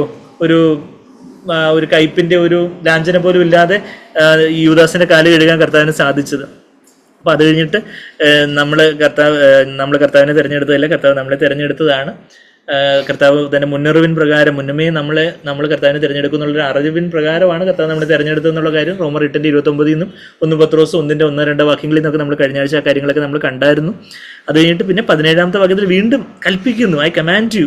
12-ാമത്തെ വാക്യത്തിൽ പറഞ്ഞു നിർത്തിയതേ ഉള്ളൂ, എന്നാകുന്നു എൻ്റെ കൽപ്പന. ഇവിടെ പറയുക, നിങ്ങൾ തമ്മിൽ സ്നേഹിക്കേണ്ടതിന് ഇത് ഞാൻ നിങ്ങളോട് കൽപ്പിക്കുന്നു, ഐ കമാൻഡ് യു. അപ്പം വീണ്ടും ഒരു കാര്യം പറയുമ്പം എന്തെങ്കിലുമൊക്കെ ഒന്ന് തങ്ങി നിൽക്കുമല്ലേ. ഇപ്പം പരീക്ഷയുടെ മുമ്പായിട്ട് വീണ്ടും പഠിക്കുന്ന കാര്യങ്ങൾ തൊട്ട് മുമ്പേ നോക്കിക്കൊണ്ട് കയറിയ ഇത് തന്നെ ചോദ്യം വന്നു, വീണ്ടും നോക്കിയ കാര്യങ്ങൾ പെട്ടെന്ന് എഴുതാൻ പറ്റും എന്ന് പറഞ്ഞാൽ കർത്താവ് അങ്ങ് പോവുക. അതിന് മുമ്പേ ഇവർക്ക് എല്ലാ കാര്യങ്ങളും ഒക്കെ ഒന്ന് എക്വിപ്പ് ചെയ്ത് വീണ്ടും പറയുക. ഇവിടെ യോഹന്നാൻ 13:34 ഇത് തന്നെ കർത്താവ് പറയാൻ തുടങ്ങി, പുതിയ കൽപ്പന എന്ന് പറഞ്ഞാൽ പറയാൻ തുടങ്ങി. എന്നാൽ അത് കഴിഞ്ഞിട്ട് വീണ്ടും കർത്താവ് പറയുക, തമ്മിൽ സ്നേഹിക്കുക. അത് നമുക്കറിയാം, നമ്മൾ എത്ര ക്രിസ്ത്യ ജീവിതത്തിൽ എത്ര മുന്നേറിയവരാണെങ്കിലും മറ്റുള്ളവരോട് ഒരു ചെറിയൊരു കയ്പോ വിരോധമോ എന്തെങ്കിലും ഒരു അസ്വസ്ഥതയോ ഒരു നീരസമോ നമ്മൾ ചിലപ്പോൾ വലിയ കാര്യങ്ങളൊന്നും ചെയ്യത്തില്ലായിരിക്കും. പക്ഷേ എങ്കിലും നമ്മുടെ ഹൃദയത്തിൽ എന്തെങ്കിലും ഒരു കയ്പിൻ്റെ വേരമൊക്കെ ഉണ്ടാവാൻ ഒരു താമസവും ഇല്ല. എന്നുവെച്ചാൽ നമ്മളെല്ലാവരും ജഡത്തിലുള്ളവരാണ്. എന്തൊക്കെ ഉണ്ടെങ്കിലും നമ്മൾ ആ ഒരു ക്രൂസിൽ 0 പോയിന്റിൽ നമ്മൾ വെക്കാത്തിടത്തോളം കാലം, നമ്മൾ ജഡത്തിലായിരിക്കുന്നിടത്തോളം കാലം നമുക്ക് എപ്പോൾ വേണമെങ്കിലും ആ ഒരു സ്നേഹത്തിനൊരു കുറവ് വരാം. അപ്പം എന്നാൽ കർത്താവ് നമ്മളെ സ്നേഹിച്ചതുപോലെ സ്നേഹിക്കുക എന്ന് പറഞ്ഞാൽ എന്താ? കർത്താവ് ഇതുപോലെ പ്രാണനെ വെച്ച് സ്വയജീവനെ വെച്ച് കർത്താവ് സ്നേഹിച്ച്, ക്രൂസിൽ ആത്യന്തികമായിട്ടും സ്വയജീവനെ വെച്ച് സ്നേഹിച്ച്, അതുപോലെ നമ്മൾ സ്നേഹിക്കേണ്ടതെന്നുള്ള കാര്യമൊക്കെ നമ്മൾ 1 യോഹന്നാൻ 3:16 നമ്മൾ വായിച്ചിട്ടുണ്ട്. യോഹന്നാൻ 3:16 നമുക്ക് എല്ലാവർക്കും അറിയാം, ദൈവം നമ്മളെ സ്നേഹിച്ച് ഏകജാതനായ പുത്രനെ തരുവാൻ തക്കവണ്ണം. എന്നാൽ നമ്മൾ മറ്റുള്ളവരെ സ്നേഹിക്കേണ്ടത് തൻ്റെ സ്വയജീവനെ വെച്ചുകൊണ്ട്, പ്രാണനെ വെച്ചുകൊണ്ട് സ്നേഹിക്കേണ്ടതെന്നാണ് 1 യോഹന്നാൻ 3:16 വാക്യമൊക്കെ നമ്മൾ പലതവണ കണ്ടിട്ടുണ്ട്. അത് കഴിഞ്ഞിട്ട് 18-ാമത്തെ വാക്യം നമ്മൾ കഴിഞ്ഞ ആഴ്ച കണ്ടെന്ന് നിർത്തി. എന്താ? ലോകം നിങ്ങളെ പകയ്ക്കുന്നുവെങ്കിൽ, അപ്പം നിങ്ങൾ തമ്മിൽ സ്നേഹിക്കുന്നു. നിങ്ങൾ തമ്മിൽ മാത്രമല്ല, ഓഫ് കോഴ്സ് ശത്രുക്കളെയും സ്നേഹിക്കാൻ പറഞ്ഞിട്ടുള്ള കർത്താവ്. അപ്പോൾ എല്ലാവരെയും നമ്മൾ ആ സ്നേഹം നിറഞ്ഞു കവിഞ്ഞ് നമ്മളുടെ ബന്ധുക്കളാവട്ടെ, ശത്രുക്കളാവട്ടെ, ബാക്കി ചർച്ചക്കാരാവട്ടെ, വിരോധികളാവട്ടെ, എല്ലാവരെയും നമ്മൾ സ്നേഹിക്കുന്നു. പക്ഷേ നമ്മൾ ഇതുപോലെയൊക്കെ സ്നേഹിച്ചുകൊണ്ടിരിക്കുമ്പോൾ അപ്പോൾ എല്ലാവരും നമ്മളെ അങ്ങ് സ്നേഹിച്ച് ഇനിയിപ്പോൾ അങ്ങ് രാജാവാക്കി കളയുമെന്നൊന്നും വിചാരിച്ച് കളയരുത്. അതാ കർത്താവ് ഇപ്പോഴേ വാൺ ചെയ്യുന്നത്. 18-ാമത്തെ വാക്യത്തിൽ ലോകം നിങ്ങളെ പകയ്ക്കുന്നുവെങ്കിൽ അത് നിങ്ങൾക്ക് മുമ്പേ എന്നെ പകച്ചിരിക്കുന്നു എന്ന് അറിയുവിൻ. കർത്താവ് ഈ ഭൂമിയിലായിരുന്ന സമയത്ത് അവർ കർത്താവിൻ്റെ കൂടെ നടക്കുന്ന സമയത്ത് എത്ര എതിർപ്പും കാര്യങ്ങളുമൊക്കെ, കർത്താവിനെ കൊല്ലാൻ നോക്കിയ കാര്യങ്ങളും കല്ലെറിയാൻ നോക്കിയ കാര്യവും, പിന്നെന്താ കർത്താവിനെ ആ മലയുടെ മുകളിൽ നിന്ന് താഴെ ഇടാൻ നോക്കിയ കാര്യവും എല്ലാം, അതെല്ലാം ഈ ശിഷ്യന്മാർക്ക് അറിയാവുന്ന കാര്യങ്ങളാണ്. എങ്ങനെയെങ്കിലും കർത്താവിനെ വകവരുത്താൻ വേണ്ടി കർത്താവിനെ അത്രമാത്രം പകച്ചു. കർത്താവ് അവർക്ക് ഏതാണ്ട് ദോഷം ചെയ്തിട്ടാണ്, അവരുടെ കബഡിയൊക്കെ തുറന്നു കാണിച്ചു എന്നുള്ളതാണ് കർത്താവ് ചെയ്ത് വലിയ അപരാധമെന്നാണ് അവർ കരുതുന്നത്. അപ്പം അങ്ങനെ ലോകം നിങ്ങളെ പകയ്ക്കുന്നുവെങ്കിൽ, ലോകം എന്നുള്ള വാക്ക്, കോസ്മോസ് എന്നുള്ള ആ ഒരു ലോകം, വേൾഡ് എന്നുള്ള വാക്ക് എന്താ? ലോകം എന്ന് പറയുമ്പം ലോക വ്യവസ്ഥയിലുള്ള ആ മനുഷ്യർ, ലോക വ്യവസ്ഥയിലുള്ള മനുഷ്യരെ കുറിക്കുന്നതായിട്ട് ഇവിടെ പറഞ്ഞിരിക്കുന്നത്. ലോകവ്യവസ്ഥ എന്താണെന്നുള്ള കാര്യം നമ്മളിപ്പോഴും പറയുന്ന ഒരു വാക്യമുണ്ട്, നമുക്കറിയാം. 1 യോഹന്നാൻ 2:16 ലോകം എന്ന് പറയുന്നത് കൺമോഹൻ ജഡമോഹൻ ജീവനത്തിൻ്റെ പ്രതാപം. അതാണ് ലോകവ്യവസ്ഥ. മണി, ഓണ, പ്ലഷേഴ്സ്, പണം കൊണ്ട് വാങ്ങിക്കാൻ പറ്റുന്ന കാര്യങ്ങൾ, മനുഷ്യമാനം, പിന്നെ ജഡിക സുഖങ്ങൾ, ഇതാണ് ലോകവ്യവസ്ഥ. മനുഷ്യരുടെ മുമ്പാകെ ലോകത്തിന് മുമ്പാകെ, മനുഷ്യരുടെ മുമ്പാകെ വലിയതായിട്ടുള്ളത് ദൈവത്തിന് മുമ്പാകെ അറപ്പുളവാക്കുന്നു എന്നൊക്കെ പറയുന്ന ലൂക്കോസ് 16:15 പറയുന്ന ആ വാക്യം, ഈ ലോകത്തിൻ്റെ ആ വ്യവസ്ഥയോട് കൂടെ ചേർന്ന് പോകുന്ന ഒരു ലോകമുണ്ട്, ലോകക്കാരുണ്ട്. കർത്താവ് ഇതേപോലൊരു വാക്യം ഇതിന് മുമ്പേ പറഞ്ഞ് നമുക്കറിയാം. 14-ാം അധ്യായത്തിൽ പരിശുദ്ധാത്മാവിനെ കുറിച്ച് പറഞ്ഞപ്പോഴും എന്താ പറഞ്ഞേ? 14:17 എന്താ പറഞ്ഞേ? ലോകം അവനെ കാണുകയോ. യോഹന്നാൻ 15 നമ്മളിപ്പോൾ നമ്മളൊന്ന് റിവേഴ്സ് ഗിയറിലോട്ട് ഇട്ട് നേരെ 14:17 വരുമ്പം, ലോകം അവനെ കാണുകയോ അറിയുകയോ ചെയ്യായകയാൽ അതിന് അവനെ ലഭിക്കുവാൻ കഴിയുകയില്ല. ലോകത്തിന് ലഭിക്കാൻ കഴിയില്ലെന്ന് പറയുമ്പോൾ ലോകത്തിലുള്ള മനുഷ്യർക്ക് ലഭിക്കാൻ കഴിയില്ല. ഈ ലോകവ്യവസ്ഥ, കൺമോഹൻ ജഡമോഹൻ ജീവനത്തിൻ്റെ പ്രതാപം, അതിനോട് ചങ്ങാത്തമായിട്ട്, അതിൻ്റെ ആ ഒരു വേൾഡ്ലി മൈൻഡഡ് ആയിട്ട്, ലോകമയത്വത്തിൽ ദൈവത്തിൻ്റെ ആ ഒരു ഡയറക്ഷന് നേരെ ഓപ്പോസിറ്റായിട്ട് അവർ യേശുവിൻ്റെ പേരെടുക്കുമായിരിക്കും. യേശുവിൻ്റെ പേരിൽ വലിയ കാര്യങ്ങളുമൊക്കെ, വലിയ ശുശ്രൂഷകൾ എന്നുള്ള പേരിലുള്ള വലിയ കാര്യങ്ങളൊക്കെ ചെയ്യുമായിരിക്കും. പക്ഷേ പണത്തോടുള്ള ആർത്തിയാണ്, മനുഷ്യമാനം തേടാനുള്ള രാഷ്ട്രീയക്കാരെ തോൽപ്പിക്കുന്ന അടിപിടിയാണ്, പിന്നെന്താ ജഡിക സുഖങ്ങളിലേക്കുള്ള തത്രപ്പാച്ചിലാണ്. അപ്പം അങ്ങനെ ആകുമ്പം ലോകത്തിന് ഈ പരിശുദ്ധാത്മാവിനെ ലഭിക്കത്തില്ല എന്നുള്ള കാര്യമാണ് പറഞ്ഞേ അവിടെ ആ യോഹന്നാൻ 14. അപ്പം എത്രയൊക്കെ ചാടിത്തുള്ളി എന്തെല്ലാം ചെയ്താലും ലോകത്തിന്, ഈ ലോകക്കാർക്ക് ഈ അവനെ, ഈ ഹെൽപ്പറിനെ, ഈ പരിശുദ്ധാത്മാവിനെ, ഈ സഹായകനെ കാണുകയോ അറിയുകയോ ചെയ്യാകിയാൽ അതിന്, ഈ ലോകത്തിന് അവനെ ലഭിക്കുവാൻ കഴിയുകയില്ല. നിങ്ങളോ അവൻ നിങ്ങളോടുകൂടെ വസിക്കുകയും നിങ്ങളിരിക്കുകയും ചെയ്യുന്നത് കൊണ്ട് അവനെ അറിയുന്നു എന്നൊക്കെ കർത്താവ് പറഞ്ഞ വാക്യങ്ങളൊക്കെ നമ്മൾ മാസങ്ങൾക്ക് മുമ്പ് നമ്മൾ കണ്ടിട്ടുണ്ടല്ലോ. അതേപോലെ തന്നെ കർത്താവ് പറയും, ഈ ലോകം എന്ന് പറയുമ്പം അവിശ്വാസികൾ മാത്രമല്ല, വിശ്വാസികൾ തന്നെ ഒരു ലോകത്തിൻ്റെ ഒരു സ്പിരിറ്റിൽ അങ്ങ് അധീനമായിട്ട് വിശ്വാസികൾ എന്നുള്ള പേര് കാണും, യേശുവിൻ്റെ ക്രിസ്ത്യാനികൾ എന്നുള്ള പേര് കാണും, നാമധേയമായിട്ടുള്ള ക്രിസ്ത്യാനികളായിരിക്കും, എന്നാൽ വിശ്വാസികൾ എന്ന് പേരെടുക്കുന്ന വേർപെട്ട ക്രിസ്ത്യാനികളായിരിക്കും. പക്ഷേ അവർ ലോകത്തിൻ്റെ ആ ഒരു ലോകത്തിൻ്റെ പ്രഭുവാകുന്ന പിശാചിൻ്റെ പിന്നാലെ അങ്ങനെ ഉള്ളവരാണെങ്കിൽ അവർക്ക് യഥാർത്ഥത്തിലുള്ള ഈ ഒരു സത്യത്തിൻ്റെ വചനം പറയുന്നവരോട് ദേഷ്യമായിരിക്കും. ഇവർ മാത്രമേ ഉള്ളൂ വിശുദ്ധന്മാർ, ഇവർ വലിയ സൂപ്പർ സ്പിരിച്വലായിട്ടുള്ള ആൾക്കാർ വന്നേക്കുന്നു, ഇവർ ഞങ്ങളെല്ലാം വിമർശിച്ച് പറയുന്നു, ഇതാണ് അപ്പം ശരിക്കും പറഞ്ഞാൽ അവിടെ യേശു കർത്താവ് ഈ ഭൂമിയിലായിരുന്നപ്പം കർത്താവിനെ ഏറ്റവും കൂടുതൽ പകച്ചാരാ? റോമൻ ഗവൺമെൻറ്റിലെ പടയാളികളല്ല, മറിച്ച് യഹൂദന്മാരിൽ തന്നെ ഏറ്റവും വചനവും പിടിച്ചുകൊണ്ട് നടന്ന പരീശന്മാരും ശാസ്ത്രന്മാരും മഹാപുരോഹിതന്മാരും ഒക്കെ കർത്താവിനെ ഏറ്റവും കൂടുതൽ പകച്ച്. അപ്പോൾ നമ്മളെയും പകയ്ക്കുന്നത് അത് ആ ഒരു കർത്താവിന് വേണ്ടി നമ്മളൊരു നിലപാടും കാര്യങ്ങളൊക്കെ എടുക്കുമ്പം പലരും നമ്മളെ പകയ്ക്കും. അത് അവിശ്വാസികൾ കാണും, വിശ്വാസികളെന്ന പേരുള്ളവരും ചിലപ്പം കണ്ടേക്കാം. അല്ലെങ്കിൽ ചിലപ്പം ഞാൻ ഓർക്കുന്നുണ്ട്, അതായത് ഈ അവിടെ ഞാൻ വലിയൊരു അവിടെ സൈക്കാട്രി ഡിപ്പാർട്ട്മെൻറ്റിലൊക്കെ വർക്ക് ചെയ്യുന്ന സമയത്ത് ഈ നാമധേയ ക്രിസ്ത്യാനികൾക്ക് നമ്മൾ ഈ ഒരു കർത്താവിന് വേണ്ടി എന്തെങ്കിലും ഒരു കാര്യങ്ങൾ ഇത് പറയുന്നതിന് ബാക്കി ഹിന്ദുക്കൾക്കും മുസ്ലിങ്ങൾക്കും ഉള്ളതിനെക്കാട്ടിൽ ചിലപ്പോൾ നമ്മളോട് ഭയങ്കര എതിർപ്പ് നാമധേയ ക്രിസ്ത്യാനികൾക്ക് ഉള്ളതായിട്ട് കണ്ടിട്ടുണ്ട്. വെച്ചാൽ അവർ നിങ്ങൾ മാത്രമേ ക്രിസ്ത്യാനിയുള്ളൂ, ഞങ്ങൾ ക്രിസ്ത്യൻസ് അല്ലേ, പിന്നെന്താ നിങ്ങളിങ്ങനെയാണെന്നുള്ള രീതിയിലുള്ള. എല്ലാവരും അങ്ങനെയല്ല, എല്ലാത്തിലും എക്സെപ്ഷൻസ് ഉണ്ട്, നമുക്കറിയാം. പക്ഷെ നമ്മൾ ആരെയും അടച്ചാക്ഷേപിക്കാൻ വേണ്ടി പറയുമല്ലോ. പക്ഷെ എങ്കിലും ചിലർക്കാണെങ്കിൽ അവർക്കങ്ങ് അവരുടെ നമ്മളെ വെളിച്ചത്തിൽ നമ്മളെന്തോ വലിയ ഏതാണ്ട് അങ്ങ് ആയിന്നല്ല, എന്നാൽ ദൈവം നമുക്ക് തന്നിട്ടുള്ള വെളിച്ചത്തിൽ നമ്മൾ നടക്കുമ്പോൾ ഇരുട്ടിലായിരിക്കുന്നവർ, ഇപ്പം പണ്ടൊരു സൗകര്യം പറഞ്ഞ ഉദാഹരണം ഞാൻ ഓർക്കുന്നുണ്ട്. അതായത് എല്ലായിടത്തും ഭയങ്കര ഇരുട്ടാണ്, അപ്പോൾ നമ്മൾ മാത്രം വെളിച്ചത്തിന് നിൽക്കുവാന്നിരിക്കട്ടെ. അപ്പം എന്തെങ്കിലും ഒരു കുറവുണ്ടെങ്കിൽ എല്ലാവരും പെട്ടെന്ന് പോയിന്റ് ഔട്ട് ചെയ്യുന്നത്? ആരെയാണ് പോയിന്റ് ഔട്ട് ചെയ്യുന്നത്? ഇരുട്ടിലുള്ളവർക്ക് കുറവേ ഉള്ളൂ, അത് പിന്നെ ആരും നോക്കുന്ന പോലും ഇല്ല. വെച്ചാൽ എല്ലായിടത്തും ഇരുട്ട്. ഇപ്പോൾ വെളിച്ചത്തിൽ നിൽക്കുന്നവർക്ക് എന്തെങ്കിലും ഒരു ചെറിയൊരു വീഴ്ച പറ്റിയ കണ്ടില്ലേ വലിയ വിശ്വാസി എന്ന് പറഞ്ഞ് നടക്കുന്നത് ചില അവരെല്ലാം ഈ എല്ലായിടത്തും ഇരുട്ടായതുകൊണ്ട് ഫോക്കസ് ചെയ്യുന്ന ആരാ? ഈ വെളിച്ചത്തിലുള്ളവരെ. അപ്പോൾ എല്ലാത്തിനും കുറവ് കണ്ടുപിടിക്കാനോ എന്തെങ്കിലുമൊക്കെ അപ്പം അങ്ങനെ ആ ഒരു ലോകക്കാർ നമ്മളെ പകയ്ക്കുന്നൊരു കാര്യം നമുക്ക് എല്ലാവർക്കും അനുഭവം ഉണ്ടായിരിക്കും. നമ്മളുടെ കുടുംബത്തിലുള്ളവർ, വീട്ടിലുള്ളവർ തന്നെ നിങ്ങളെ പകയ്ക്കുന്നൊക്കെ കർത്താവ് മത്തായി 10-ാം അധ്യായത്തിൽ പറഞ്ഞ കാര്യങ്ങൾ അറിയാം. അതൊക്കെ ഇങ്ങനെ അതെ വീട്ടിലുള്ളവർ തന്നെ. അതെ അത് കർത്താവ് നമുക്ക് ആ വാക്യം എടുക്കാം. മത്തായി 10-ാം അധ്യായത്തിൽ ഇപ്പം ഞാനും ശ്രീലയൊക്കെ ഹിന്ദു കുടുംബത്തിൽ നിന്ന് വന്നിട്ടുള്ളവർ മാത്രമല്ല, ഇപ്പോൾ സുസിസ്റ്റർ പറയും, സിസ്റ്റർ മർത്തമ കുടുംബത്തിൽ നിന്ന് വന്നിട്ടുള്ള ആൾക്കാരായാലും നമുക്കറിയാം, നമ്മൾ കർത്താവിന് വേണ്ടി ഒരു അൺകോംപ്രമൈസിങ് ആയിട്ടുള്ളൊരു സ്റ്റാൻഡ് എടുക്കുമ്പോൾ വീട്ടിലുള്ളവർ തന്നെ നമ്മുടെ ശത്രുക്കളാവും. അതിൻ്റെ 35-ാമത്തെ വാക്യം മത്തായി 10-ാം അധ്യായത്തിൽ അതിൻ്റെ 34 കുറച്ചാൾ മുമ്പ് മാധവൻ എൻ്റെ ഈ ഒരു ഡൗട്ട് ചോദിച്ചായിരുന്നു. 34-ാമത്തെ വാക്യം, ഞാൻ ഭൂമിയിൽ സമാധാനം വരുത്തുവാൻ വന്നു എന്ന് നിരൂപിക്കരുത്. സമാധാനമല്ല, വാളത്ര വരുത്തുവാൻ വന്നിരിക്കുന്നത്. കർത്താവ് വലിയ സമാധാന പ്രഭു എന്നൊക്കെ പറഞ്ഞിട്ട് എന്ത് ഈ വചനത്തിൽ ഇങ്ങനെ എഴുതി വെച്ചേക്കുന്നത് ബ്രദറെ? അപ്പോൾ ഞാൻ പറഞ്ഞു, ആ വാളെന്ന് പറയുന്നത് കർത്താവിൻ്റെ വചനമാകുന്ന വാളാണ്.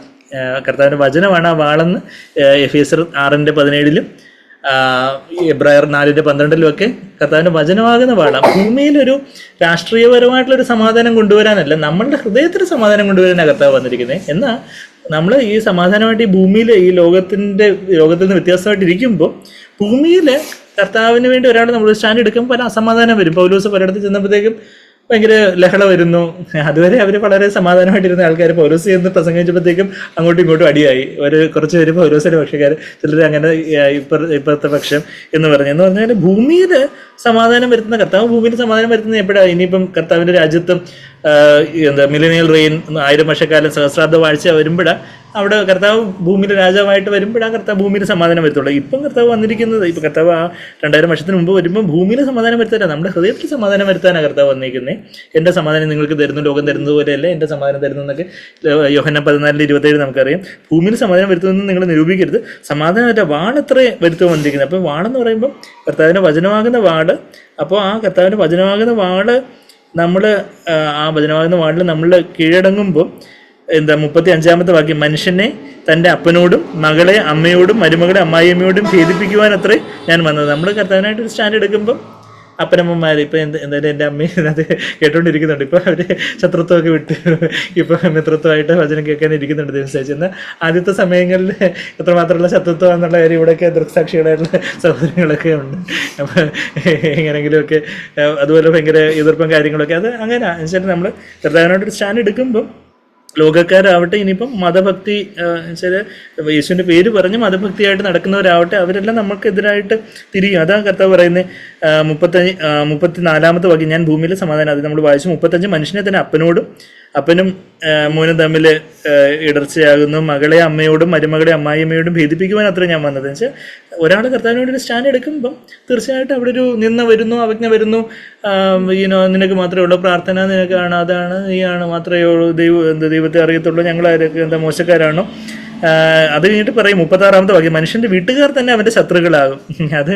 അത് നമ്മുടെ പലരുടെയും ജീവിതത്തിൽ അത് നിവർത്തിയായിട്ടുള്ള കാര്യമെന്ന് ദിവസമായിട്ട് ആ വീട്ടുകാർ അങ്ങനെ ശത്രുക്കളായിട്ട് ഇരിക്കാനില്ല.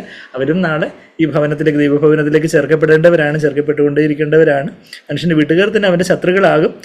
അത് കഴിഞ്ഞിട്ട് കർത്താവ് ശിഷ്യത്വത്തിൻ്റെ കാര്യമൊക്കെ പറയുന്ന കാര്യം നമുക്കറിയാം. അപ്പം തിരിച്ച് നമ്മൾ യോഹന്നാൻ 15 വരുമ്പം നമ്മൾ ഫോർവേഡ് ഗിയർ എടുത്ത് യോഹന്നാൻ 15 വരുമ്പോൾ എന്താ, ലോകം നിങ്ങളെ പകയ്ക്കുന്നുവെങ്കിൽ അത്ഭുതപ്പെടാനൊന്നുമില്ല, അത് നിങ്ങൾക്ക് മുമ്പേ എന്നെ പകച്ചിരിക്കുന്നു.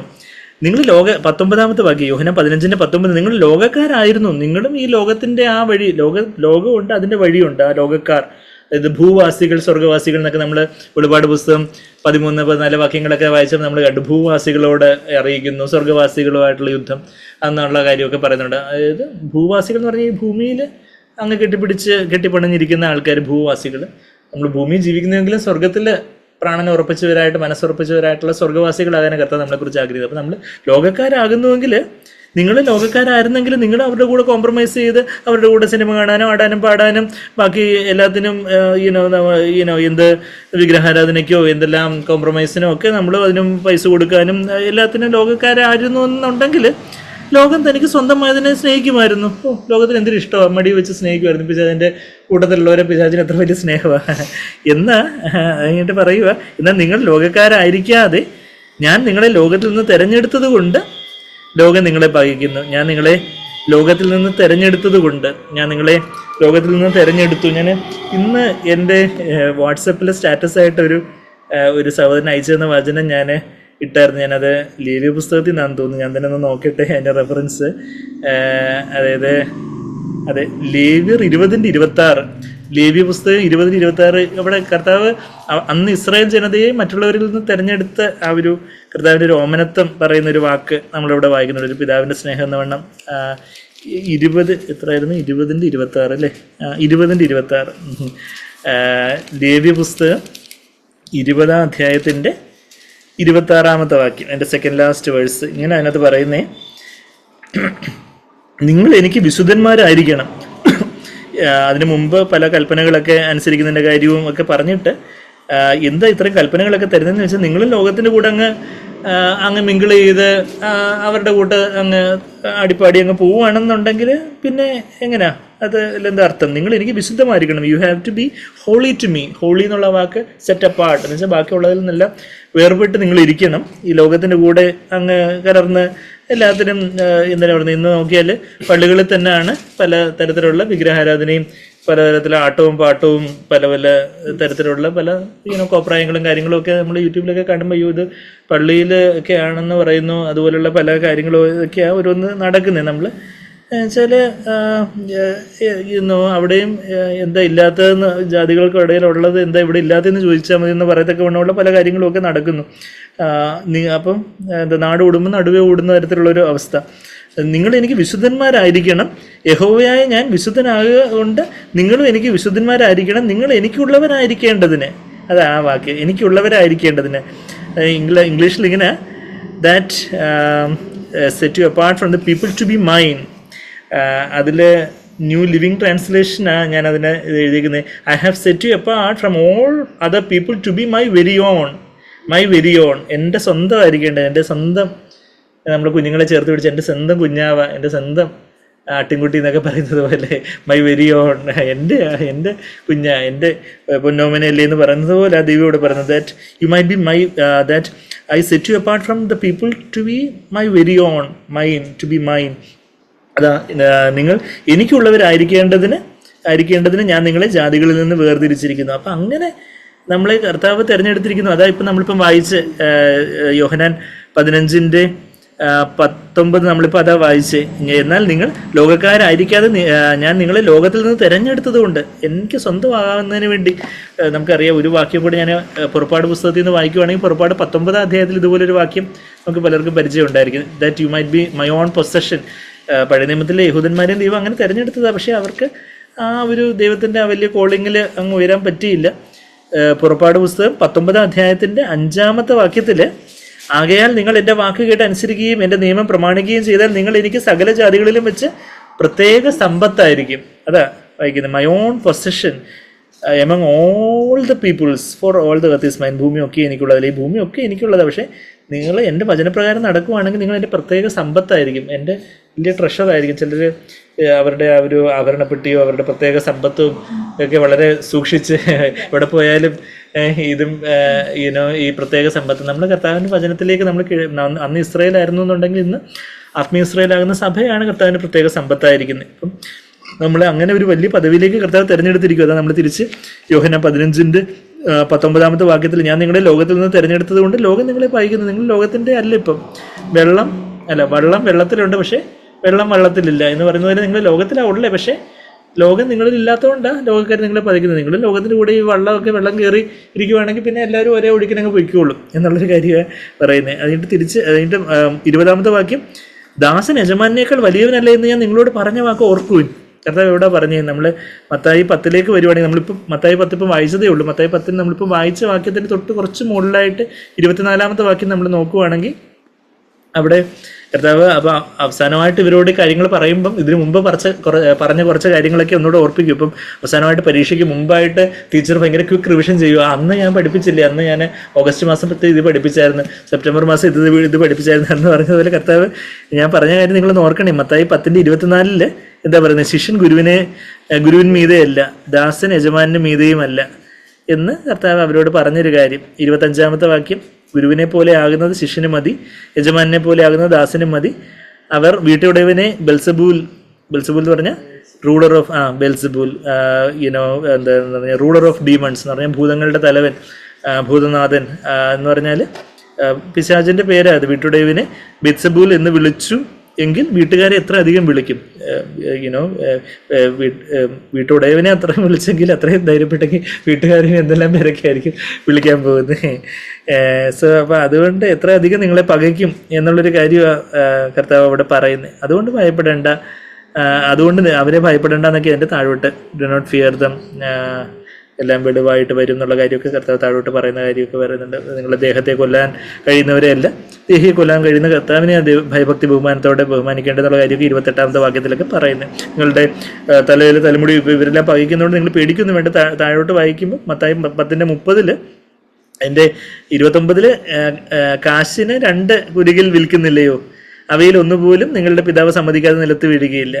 ഒരു കാശിന് 2 കുരികിൽ കിട്ടും, എന്നാൽ അതുപോലും നിങ്ങളുടെ പിതാവിൻ്റെ സമ്മതം ഇല്ലാതെ വീടുന്നില്ല. എന്നാൽ നിങ്ങളുടെ തലയിലെ രോമവും എല്ലാം എണ്ണപ്പെട്ടിരിക്കുന്നു. അതുപോലെ ദൈവം നമ്മുടെ തലയിലെ തലമുടി പോലും എല്ലാം, അത് ടോട്ടൽ കൗണ്ട് മാത്രമല്ല, അതിന് ഓരോന്നിനും ഓരോ നമ്പർ കൊടുത്തിട്ടുണ്ട്, നമ്പർ ചെയ്തിട്ടുണ്ടെന്നാണ് അവിടെ എഴുതിയിരിക്കുന്നത്. ഈച്ച് എന്ന് വെച്ചാൽ അത്രമാത്രം നമ്മളുടെ ഒരു മുടിയെടുത്ത് നമ്മൾ പലപ്പോഴും പറഞ്ഞിട്ടുണ്ട്, ഒരു മുടിയെടുത്ത് ഇത് 2,36,718 മുടിയാന്ന് കർത്താവ് പറയുന്നത് വെച്ചാൽ അതിന് ഓരോന്നിനും ഓരോ നമ്പർ കൊടുത്തിട്ടുണ്ട്.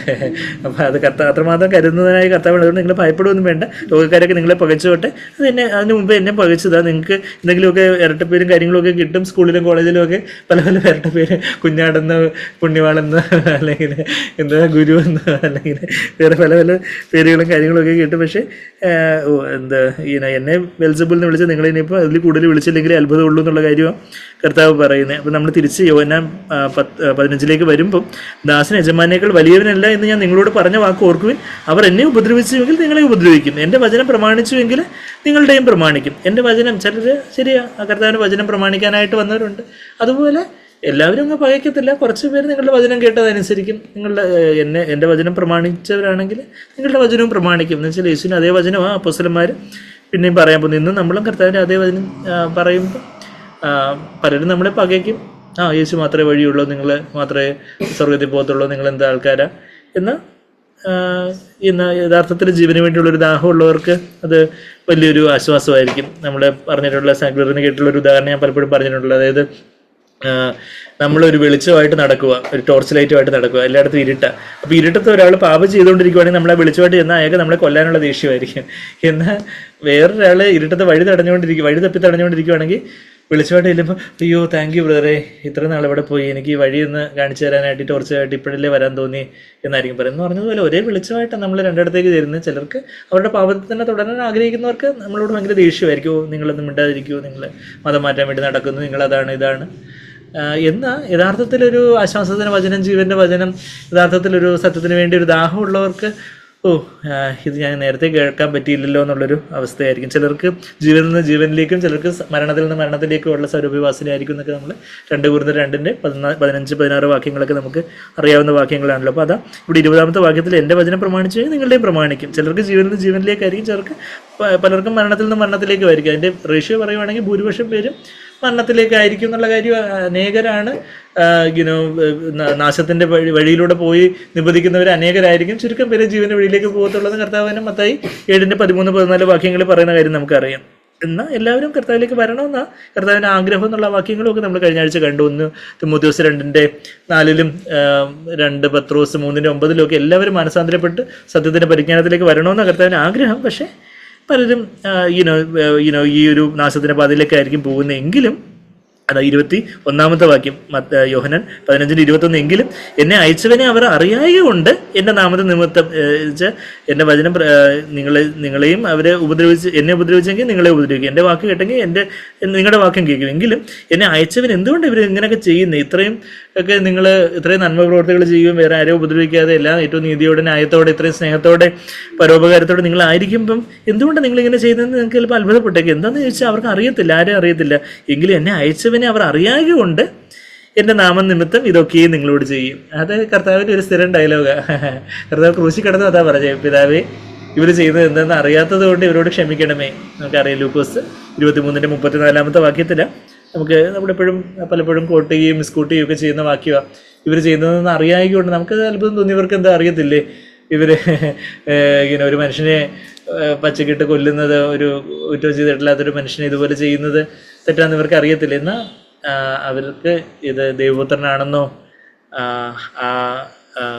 അവർ ദൈവത്തെ തന്നെയാണ്, ദൈവമനുഷ്യനായിട്ട് വന്നവനെ തന്നെയാണ് ക്രൂശിച്ച് കൊല്ലുന്നതെന്നോ അവർ ചെയ്യുന്നത് എത്ര വലിയൊരു മഹാപാതകമാണ്, അവർ സാത്താൻ്റെ കയ്യിലെ ഉപകരണങ്ങളാണെന്നുള്ളൊരു കാര്യമൊന്നും അറിയാതെ പരീശന്മാരായാലും റോമൻ പടയാളികളായാലും അതെല്ലാം ചെയ്തത്. അപ്പം നമ്മളുടെ ജീവിതത്തിൽ മറ്റുള്ളവർ പകയ്ക്കുമ്പം അവർക്ക് അറിയാത്തതുകൊണ്ടാണ്. അവർ നമ്മളോട് ചിലപ്പോൾ നമ്മളെ കളിയാക്കുന്നവർ കാണും, നമ്മളെ എതിർക്കുന്നവർ കാണും, നമുക്ക് ബുദ്ധിമുട്ടുണ്ടാക്കുന്നവർ കാണും. അപ്പോൾ കർത്താവിൻ്റെ അതേ ആറ്റിറ്റ്യൂഡ് അവർക്ക് അറിയാത്തതുകൊണ്ട് അവർക്ക് യേശുവെ അങ്ങനെ അവർ ചിലപ്പോൾ വിശ്വാസികളായിട്ടുള്ളവരെയും നമുക്ക് എന്തെങ്കിലും ഒരു പ്രയാസം വരുമ്പോൾ നമുക്ക് കൂടുതൽ പ്രയാസമായിരിക്കും. അവർക്ക് കർത്താവിനെ അറിയാവില്ല, എന്നിട്ടും അവരെന്നോട് ഇങ്ങനെ പറയുന്നത്. അപ്പം പക്ഷേ നമുക്ക് അവിടെ പറയാതെ കർത്താവിനെ അവർ അറിയേണ്ടും വേണം അറിഞ്ഞിട്ടുണ്ടെങ്കിൽ അങ്ങനെ പറയത്തില്ലായിരുന്നു, അല്ലെങ്കിൽ അങ്ങനെ ചെയ്യത്തില്ലായിരുന്നു. പക്ഷേ അറിയേണ്ടും വേണം അറിയത്തില്ല. ആ ഒരു കാര്യത്തിൽ ചിലപ്പം വേറെ പല കാര്യങ്ങളും വെളിച്ചം കാണും, ആ സഹോദരന് വേറെ കാര്യങ്ങളിലായിരിക്കും വെളിച്ചമുള്ളത്. അപ്പം എന്നാൽ ഈ ഒരു ഏരിയയിൽ ആ സഹോദരന് ചിലപ്പം ആ വെളിച്ചം കാണത്തില്ലായിരിക്കും. അതുകൊണ്ടായിരിക്കും അദ്ദേഹം അങ്ങനെ പെരുമാറി, അല്ലെങ്കിൽ ആ സഹോദരി ഇങ്ങനെ ചെയ്തത്. അപ്പോൾ അങ്ങനെ പറയുമ്പോൾ നമുക്ക് ക്ഷമിക്കാൻ വളരെ കുറച്ചുകൂടെ അങ്ങ് ഈസിയാവും. എന്ന് വെച്ചാൽ അവർക്ക് കർത്താവെ അങ്ങനെ അറിയേണ്ടും വേണ്ട അറിയാത്തതുകൊണ്ടാണല്ലോ ചിലർ അമേരിക്കയിൽ നിന്ന് പൈസ അയക്കാന്ന് പറഞ്ഞു എന്ന് അയച്ചില്ല. അപ്പം ദൈവമേ അവർക്ക് ചിലപ്പോൾ എന്തെങ്കിലും ബുദ്ധിമുട്ടായ എന്തെങ്കിലും അറിയത്തില്ല എന്താണെന്ന് അറിയത്തില്ലെങ്കിൽ ചിലപ്പം മേ ബി കർത്താവെ അങ്ങ് അറിയേണ്ടും വേണ്ട അറിയാത്തതുകൊണ്ടായിരിക്കും, അല്ലെങ്കിൽ അവർക്ക് ഒരു വേറെ സാഹചര്യങ്ങളായിരിക്കും. പക്ഷേ എങ്കിലും എന്ന് പറഞ്ഞതുപോലെ നമുക്ക് നമ്മുടെ ജീവിതത്തിലും പലരിൽ നിന്നും നമ്മൾ ആ ഒരു തിക്താനുഭവങ്ങൾ വരുമ്പോൾ നമുക്ക് ഈ ഒരു 21-ാമത്തെ വാക്യം നമുക്കൊരു ആശ്വാസമാവും. എങ്കിലും എന്നെ അയച്ചവനെ അവർ അറിയായതുകൊണ്ട്, എന്നെ അയച്ച പിതാവിനെ അവർ അറിയായതുകൊണ്ട് എൻ്റെ നാമത്തെ നിമിത്തം ഇതൊക്കെയും നിങ്ങളോട് ചെയ്യും.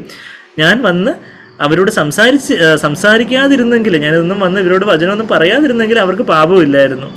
ഇപ്പോഴോ ഇപ്പോൾ സംസാരിച്ചു പോയി, ഇപ്പോഴോ അവരുടെ പാപത്തിന് ഒഴികഴിവില്ല.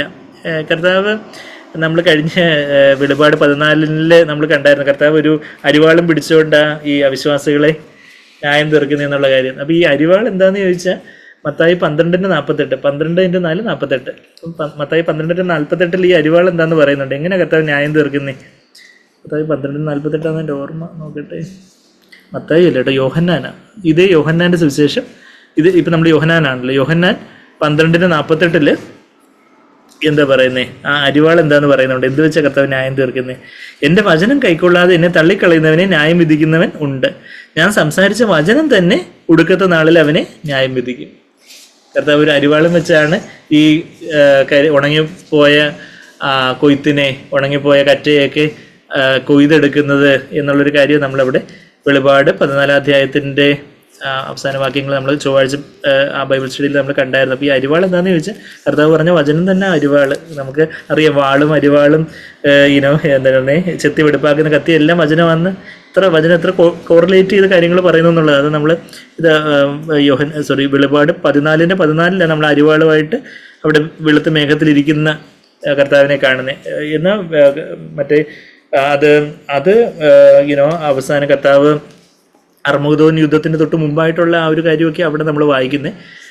വെളിപാട് 20-ാം അധ്യായത്തിലുള്ള ഗ്രേറ്റ് വൈറ്റ് ത്രോൺ, അവിടെ വെള്ളസിംഹാസനമൊക്കെ അത് സഹസ്രാബ്ദ വാഴ്ചയൊക്കെ കഴിഞ്ഞിട്ടുള്ള ഒരു ന്യായത്തീർപ്പിനെ കുറിച്ച്, അവസാനത്തെ ന്യായത്തീർപ്പിനെ കുറിച്ച് വെളിപാട് 20-ാം അധ്യായത്തിൽ വായിക്കുന്നത്. അപ്പം കർത്താവിൻ്റെ അരിവാൾ വെച്ച്, അത് നമ്മളിപ്പം യോഹന്നാൻ 12:48 വായിച്ച്, ഞാൻ സംസാരിച്ച വചനം തന്നെ ഒടുക്കത്തെ നാളിൽ അവനെ ന്യായം വിധിക്കും. അപ്പം നമ്മൾ വിചാരിക്കും, അപ്പം അങ്ങനെയാണെങ്കിൽ വേറെ പലരും വചനം കേട്ടിട്ടില്ലല്ലോ, അപ്പം അവരെ എന്ത് വെച്ച് ന്യായം വിധിക്കും? നമ്മൾ റോമർ 2-ാം അധ്യായത്തിൽ അത് വായിക്കുന്നുണ്ട്. ന്യായപ്രമാണം ഉള്ളവനെ ന്യായപ്രമാണം വെച്ച് ന്യായം വിധിക്കും, ന്യായപ്രമാണം ഇല്ലാത്തവനെ ഒരു മനസാക്ഷിയുടെ ന്യായപ്രമാണം വെച്ച് ന്യായം വിധിക്കുമെന്നാണ് പറഞ്ഞിരിക്കുന്നത്. അതാ റോമർ 2-ാം അധ്യായത്തിൻ്റെ അതാ കർത്താവ് പറയുന്നത്. ഞാൻ വന്നത് പറഞ്ഞിട്ടില്ലായിരുന്നെങ്കിൽ അവർക്ക് കുഴപ്പമില്ല, അതിപ്പം പറഞ്ഞു പോയി, അതുകൊണ്ട് ഇവർക്ക് ഒഴികഴിവും ഇല്ലാതായിപ്പോയി. അതാ കൂടുതൽ ലഭിക്കുന്നതിന് കൂടുതൽ കൊടുക്കുന്നതിനോട് കൂടുതൽ ചോദിക്കുന്ന ലൂക്കോസ് 12:48 നമ്മൾ വായിക്കുന്നുണ്ട്. ഇവിടെ നമ്മൾ റോമർ 2-ലേക്ക് വരുമ്പോൾ എന്താ വായിക്കുന്നത്? അവിടെ according to my God will judge the secret, അതിൻ്റെ 12-ാമത്തെ വാക്യം. ന്യായപ്രമാണം ഇല്ലാതെ പാപം ചെയ്തവർ ഒക്കെ ന്യായപ്രമാണം കൂടാതെ നശിച്ചു പോകും. ന്യായപ്രമാണം അവർക്ക് ഇല്ലായിരുന്നു, ദൈവത്തിൻ്റെ വചനമൊന്നും. അന്നത്തെ ന്യായപ്രമാണം പറയുമ്പോൾ ഉൽപ്പത്തി മുതൽ മലാഖി വരെ. ഇന്ന് ദൈവത്തിൻ്റെ വചനം മൊത്തവും കൂടെ നമ്മൾ എടുത്താലും ദൈവത്തിൻ്റെ വചനം ഇല്ലാത്തവർ ദൈവത്തിൻ്റെ വചനം കൂടാതെ അങ്ങനെ ന്യായപ്രമാണം കൂടാതെ നശിച്ചു പോകുന്നു. ന്യായപ്രമാണം ഉണ്ടായിട്ട് പാപം ചെയ്തവർ ഒക്കെ ന്യായപ്രമാണത്താൽ വിധിക്കപ്പെടും. ഇപ്പം യഹൂദന്മാരെയൊക്കെ ന്യായപ്രമാണം ഉണ്ടായിരുന്നു അവർക്ക്. അപ്പം ആ ന്യായപ്രമാണത്തിൻ്റെ, ആ കർത്താവ് പറഞ്ഞ വചനം വെച്ച്, അല്ലെങ്കിൽ ആ ന്യായപ്രമാണമാണല്ലോ നിങ്ങൾ പിടിച്ചുകൊണ്ടിരുന്നത്, അപ്പം ആ ന്യായപ്രമാണം വെച്ച് അവർ വിധിക്കുന്നേ എന്നുള്ള കാര്യം പറയുന്നത്. നമ്മൾ റോമർ 2:12 ന്യായപ്രമാണം കേൾക്കുന്നവരല്ല ദൈവസന്നിധിയിൽ നീതിമാന്മാർ, ന്യായപ്രമാണം ആചരിക്കുന്നവരത്ര നീതിയിരിക്കപ്പെടുന്നത്. ന്യായപ്രമാണം ഇല്ലാത്ത ജാതികൾ, അപ്പോൾ ന്യായപ്രമാണം ഇല്ലാത്ത ജാതികളെ എങ്ങനെ വിധിക്കും? ന്യായപ്രമാണത്തിൽ ഉള്ളത് സ്വഭാവത്താൽ ചെയ്യുമ്പോൾ ന്യായപ്രമാണം ഇല്ലാത്ത അവർ തങ്ങൾക്ക് തന്നെ ഒരു ന്യായപ്രമാണം ആകുന്നു. അവരുടെ മനസാക്ഷി കൂടെ സാക്ഷ്യം പറഞ്ഞു. 15-ാമത്തെ വാക്യം റോമർ 2:15. അവരുടെ മനസാക്ഷി കൂടെ സാക്ഷ്യം പറഞ്ഞു, അവരുടെ വിചാരങ്ങൾ തമ്മിൽ കുറ്റം ചുമത്തുകയോ പ്രതിവാദിക്കുകയോ ചെയ്തും കൊണ്ട് അവർ ന്യായപ്രമാണത്തിന്റെ പ്രവൃത്തി തങ്ങളുടെ ഹൃദയത്തിൽ എഴുതിയിരിക്കുന്നതായി കാണിക്കുന്നു. അവർക്ക് ഒരു റിട്ടേൺ ആയിട്ടുള്ള എഴുതപ്പെട്ട ന്യായപ്രമാണം ഇല്ല, പക്ഷെ മനസാക്ഷിയിൽ അവർക്കൊരു എഴുതപ്പെട്ട ന്യായപ്രമാണമുണ്ട്. അപ്പോൾ ഓരോ കാര്യം കള്ളം പറയുമ്പോൾ അവിശ്വാസികളായിട്ടുള്ളവരാണെങ്കിൽ കള്ളം പറയുമ്പോൾ അത് തെറ്റാന്നുള്ള കാര്യം അവർക്കറിയാം. ഒരു മനസാക്ഷി കുത്തു വരുന്നു, അല്ലെങ്കിൽ ഒരാളെ ഉപദ്രവിക്കുമ്പോൾ, അല്ലെങ്കിൽ ഒരു പരദൂഷണം പറയുമ്പോൾ, ഒരു തെറ്റായിട്ടുള്ളൊരു കാര്യം ചെയ്യുമ്പം അവരത് അറിയാതെ കാണാതൊക്കെ ചെയ്യാൻ നോക്കുന്നതെന്ന് വെച്ചാൽ മനസാക്ഷി കുത്തുണ്ട്.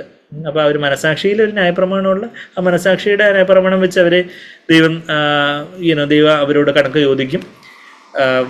വചനം കേട്ടിട്ടുള്ളവരോട് നമ്മളെ വിശ്വാസികൾ നമ്മളോട് നമ്മളെ പലപ്പോഴും സാക് ബേർ ചിലപ്പോൾ പ്രസംഗത്തിലൊക്കെ പറയുന്നത് നമ്മൾ കേട്ടിട്ടുണ്ടായിരിക്കും, ഞാൻ ഇന്ന് ഈ പറയുന്ന വചനം അന്ന് ന്യായാസനത്തിന് മുമ്പാകെ ദൈവം നിങ്ങളോട് ചോദിക്കും, ഇന്ന് എൻ്റെ ദാസനിൽ നിന്ന് നിങ്ങൾ അന്ന് ഈ വചനം കേട്ടിട്ടുണ്ടായിരുന്നല്ലോ, അതിനോട് നിങ്ങൾ എങ്ങനെ പ്രതികരിച്ചു എന്നുള്ളൊരു കാര്യം എന്ന് പറഞ്ഞാൽ നമ്മൾ കേട്ടിട്ടുള്ള വചനം അത് ഏതെങ്കിലും ഒരു വൃതാവായിട്ടുള്ളൊരു കാര്യമല്ല. ആ വചനം വെച്ച് ദൈവം നമ്മളോട് ചോദിക്കുന്നത് നമ്മൾ അത് കർത്താവിൻ്റെ സ്നേഹത്തോടെ വിശ്വാസികൾക്കാണെങ്കിൽ അത് ശിക്ഷയ്ക്കായിട്ടുള്ള ന്യായവിധിയായിരിക്കും, വിശ്വാസികൾക്ക് റിവാർഡിനായിട്ടുള്ള പ്രതിഫലത്തിനായിട്ടുള്ള ഒരു കണക്ക് കൊടുക്കലിൻ്റെ ഒരു കാര്യമൊക്കെ നമ്മൾ സഹസ്രാബ്ദ വാഴ്ചയ്ക്ക് മുമ്പായിട്ട് നമ്മൾ കാണുന്നുണ്ട്. അപ്പം അന്നും കർത്താവിന് മുമ്പാകെ നമ്മുടെ ജീവിതത്തിന് കണക്ക് കൊടുക്കേണ്ടതായിട്ട് വരും എന്നുള്ള കാര്യമൊക്കെ റോമർ 14:12 നമ്മൾ വായിക്കുന്ന കാര്യം നമുക്കറിയാം. അപ്പം നമ്മൾ തിരിച്ചിവിടെ യോഹന്നാൻ 15 വരുമ്പോൾ ഞാൻ 22-ാമത്തെ വാക്യം, ഞാൻ വന്ന് അവരോട് സംസാരിക്കാതിരുന്നെങ്കിൽ അവർക്ക് പാപമില്ലായിരുന്നു, ഈ വചനമൊന്നും അവർക്ക് അറിയത്തില്ലായിരുന്നു എന്നുണ്ടെങ്കിൽ ഇത്രയും പാപമില്ലായിരുന്നു, അത്രയും കുറച്ചേ ഉണ്ടായിരുന്നുള്ളൂ. ഇപ്പോഴും അവർക്ക് പാപത്തിന് ഒഴികഴിവില്ല. അതിലെ കർത്താവ് മത്തായി 11-ാം അധ്യായത്തിലെ കൊരസീൻ, ബത്സേദ അവരോടൊക്കെ പറയുന്ന കൊരസീൻ, ബത്സേദ, കഫർനഹൂം അവരോടൊക്കെ വലിയ അയ്യോ നിങ്ങൾക്ക് കഷ്ടം, നിങ്ങളിൽ നടന്ന അത്ഭുതങ്ങൾ സിദോനിലും സൂറിലും ഒക്കെ നടന്നായിരുന്നെങ്കിൽ, അല്ലെങ്കിൽ സോദോമിലൊക്കെ നടന്നായിരുന്നെങ്കിൽ അവരെന്നെ മാനസാന്തരപ്പെട്ടേനെ, രട്ടുകൊടുത്ത് മാനസാന്തരപ്പെട്ടേനെ എന്ന് കർത്താവ് പറയുന്ന കാര്യമൊക്കെ മത്തായി 11:20 മുതലുള്ള വാക്യങ്ങൾ നമുക്കറിയാം. അപ്പോൾ അത്രയും വലിയ നമുക്ക് കൂടുതൽ ലഭിക്കുന്നതിനോട് കൂടുതൽ കർത്താവ് ചോദിക്കും. അപ്പോൾ അത് നമ്മളെ കുറ്റപ്പെടുത്താനുള്ളൊരു ഇതായിട്ടല്ല, മറിച്ച് കർത്താവിൻ്റെ സ്നേഹത്തിൽ നിന്ന് കർത്താവ് പ്രതീക്ഷിക്കുന്നു. നമുക്കിപ്പം 2 മക്കളുണ്ട്, ഒരാൾക്ക് നമ്മളൊരു 1000 രൂപ കൊടുത്ത് കടയിലോട്ട് വിടുന്നു, ഒരാൾക്ക് 10 രൂപ കൊടുത്ത് വിടുന്നു. അപ്പം നമ്മൾ രണ്ടുപേരിൽ നിന്ന് 10 രൂപ കൊടുത്ത് വിടുന്നുള്ള 10 രൂപയുടെ അത് എത്ര വാങ്ങിക്കാൻ നമ്മൾ പ്രതീക്ഷിക്കുന്നുള്ളൂ. 1000 രൂപ കൊടുത്ത് വിടുന്നതിന് 10 രൂപയുടെ വാങ്ങിച്ചുകൊണ്ട് വന്നാൽ ബാക്കി എന്ത് 990 ചോദിക്കുക എന്ന് പറയുന്നതിൽ. അപ്പോൾ അതുകൊണ്ട് നമ്മൾ കൂടുതൽ വചനം കേൾക്കുമ്പോൾ നമുക്ക് ദൈവം നമ്മളിൽ നിന്ന് കൂടുതൽ എക്സ്പെക്റ്റ് ചെയ്യുന്നു എന്നുള്ളൊരു കാര്യം അതിൽ നിന്ന് നമ്മൾ മനസ്സിലാക്കുന്നത്. അതാ പാപമില്ലായിരുന്നു, ഇപ്പോഴും അവരുടെ പാപത്തിൽ ഒഴികഴിവില്ല. എന്നെ പകയ്ക്കുന്നവൻ 23-ാമത്തെ വാക്യം, എന്നെ പകയ്ക്കുന്നവൻ എൻ്റെ പിതാവിനെയും പകയ്ക്കുന്നു. എന്നുവെച്ചാൽ നമ്മൾ കർത്താവിനെ ഒരാൾ പകയ്ക്കുമ്പോൾ യഥാർത്ഥത്തിൽ ഇപ്പം നമ്മുടെ മുസ്ലിം സഹോദരങ്ങളൊക്കെ പറയും, പിതാവിനെ ഞങ്ങൾക്ക് കുഴപ്പമില്ല, നിങ്ങളുടെ ഈസാ നബിയൊക്കെ ഞങ്ങൾക്ക് കാര്യമാണെന്ന് പറയുന്ന നമ്മൾ ഈ വചനം നോക്കുമ്പോൾ യഥാർത്ഥത്തിൽ യേശുവിനെ പകയ്ക്കുവാണെങ്കിൽ യേശുവിനെ അയച്ച് പിതാവിനെയും പകയ്ക്കുവാണ് എന്നുള്ളൊരു കാര്യം ബൈബിളിൽ പറയുന്ന പിതാവും ഖുറാനിൽ പറയുന്ന അള്ളാഹു എന്നും ഒരേ ആളല്ല എന്നുള്ള കാര്യമൊക്കെ നമ്മൾ വളരെ വ്യക്തമായിട്ട് നമ്മൾ വചനത്തിൽ നിന്നുള്ള കാര്യങ്ങൾ നമുക്ക് അറിയാമല്ലോ. അപ്പോൾ അതാ എന്നെ പകയ്ക്കുന്നത് എൻ്റെ പിതാവിനെയും പകയ്ക്കുന്നു എന്നുള്ളൊരു കാര്യമാണ് നമ്മളവിടെ 23-ാമത്തെ വാക്യത്തിൽ വായിക്കുന്നത്. അത് കഴിഞ്ഞിട്ട് 24-ാമത്തെ വാക്യം, മറ്റാരും ചെയ്തിട്ടില്ലാത്ത പ്രവൃത്തികളെ ഞാൻ അവരുടെ ഇടയിൽ ചെയ്തിരുന്നില്ല എങ്കിൽ അവർക്ക് പാപമില്ലായിരുന്നു. എവിടെയും ചെയ്തിട്ടില്ലാത്ത വലിയ വലിയ പ്രവൃത്തികളൊക്കെ ചെയ്തിരുന്നായിരുന്നെങ്കിൽ പാപമില്ലായിരുന്നു, അത്രയും അവർക്ക് കണക്ക് കൊടുക്കേണ്ട വരത്തില്ല. ഇപ്പോഴും അവർ എന്നെയും എൻ്റെ പിതാവിനെയും കാണുകയും പകയ്ക്കുകയും ചെയ്തിരിക്കുന്നു. എന്നെയും എൻ്റെ പിതാവിനെയും കാണുകയും ചെയ്തത്. അപ്പോൾ യേശുവിലൂടെ ആരെ അവർ കണ്ടെന്ന് വെച്ചാൽ പിതാവിനെ കണ്ടു. എന്നെ കണ്ടവർ പിതാവിനെ കണ്ടിരിക്കുന്നു എന്ന് യോഹന്നാൻ 14:9 കർത്താവ് ഫിലിപ്പോസിനോട് പറയുന്ന കാര്യം നമുക്കറിയാം. അപ്പോൾ അവരെന്നെയും കണ്ടു, എൻ്റെ പിതാവിനെയും കാണുകയും കണ്ടിട്ട് പകയ്ക്കുകയും കൂടെ ചെയ്തിരിക്കുന്നു.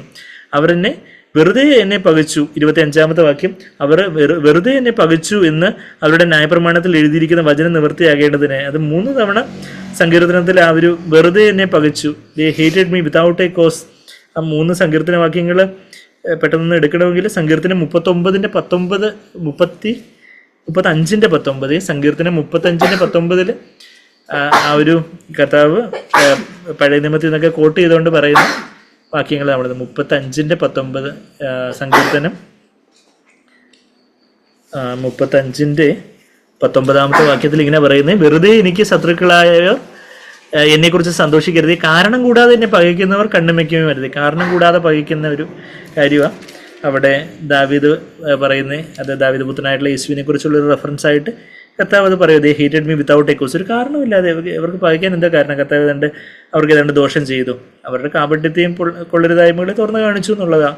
അത് സങ്കീർത്തനം 35:19. പിന്നെ 69:4 വാക്യം, 69-ാം അധ്യായം 69-ാമത്തെ സങ്കീർത്തനം അതിൻ്റെ 4-ത്തെ വാക്യം ഇങ്ങനെ വായിക്കുന്നത്, കാരണം കൂടാതെ എന്നെ പകയ്ക്കുന്നവർ എൻ്റെ തലയിലെ രോമത്തിലും അധികമാകുന്നു. വൃഥാ എനിക്ക് ശത്രുക്കളായി എന്നെ സംഹരിക്കുവാൻ ഭാവിക്കുന്നവർ പെരുകിയിരിക്കുന്നു. ഞാൻ കവർച്ച ചെയ്യാത്തത് തിരികെ കൊടുക്കേണ്ടി വരുന്നു. They who hate me without a cause എന്നുള്ളൊരു കാര്യം, അത് ദാവീദിൻ്റെ സങ്കീർത്തനം തന്നെ. അത് യേശുവിനെ കുറിച്ചുള്ളൊരു പ്രവചന നിവൃത്തിയും കൂടാണെന്നുള്ളൊരു കാര്യം കർത്താവ് പറയുന്നത്. 109-ാം സങ്കീർത്തനത്തിലും കൂടെ അതേ കാര്യം പറയുന്നുണ്ട്. 109-ാം സങ്കീർത്തനത്തിൻ്റെ 3-ാമത്തെ വാക്യം, 109-ാം സങ്കീർത്തനത്തിൻ്റെ 3-ാമത്തെ വാക്യത്തിൽ എന്താ വായിക്കുന്നത്? അവർ ദ്വേഷവാക്കുകൾ കൊണ്ട് എന്നെ വളഞ്ഞ കാരണം കൂടാതെ എന്നോട് പൊരുതിയിരിക്കുന്നു.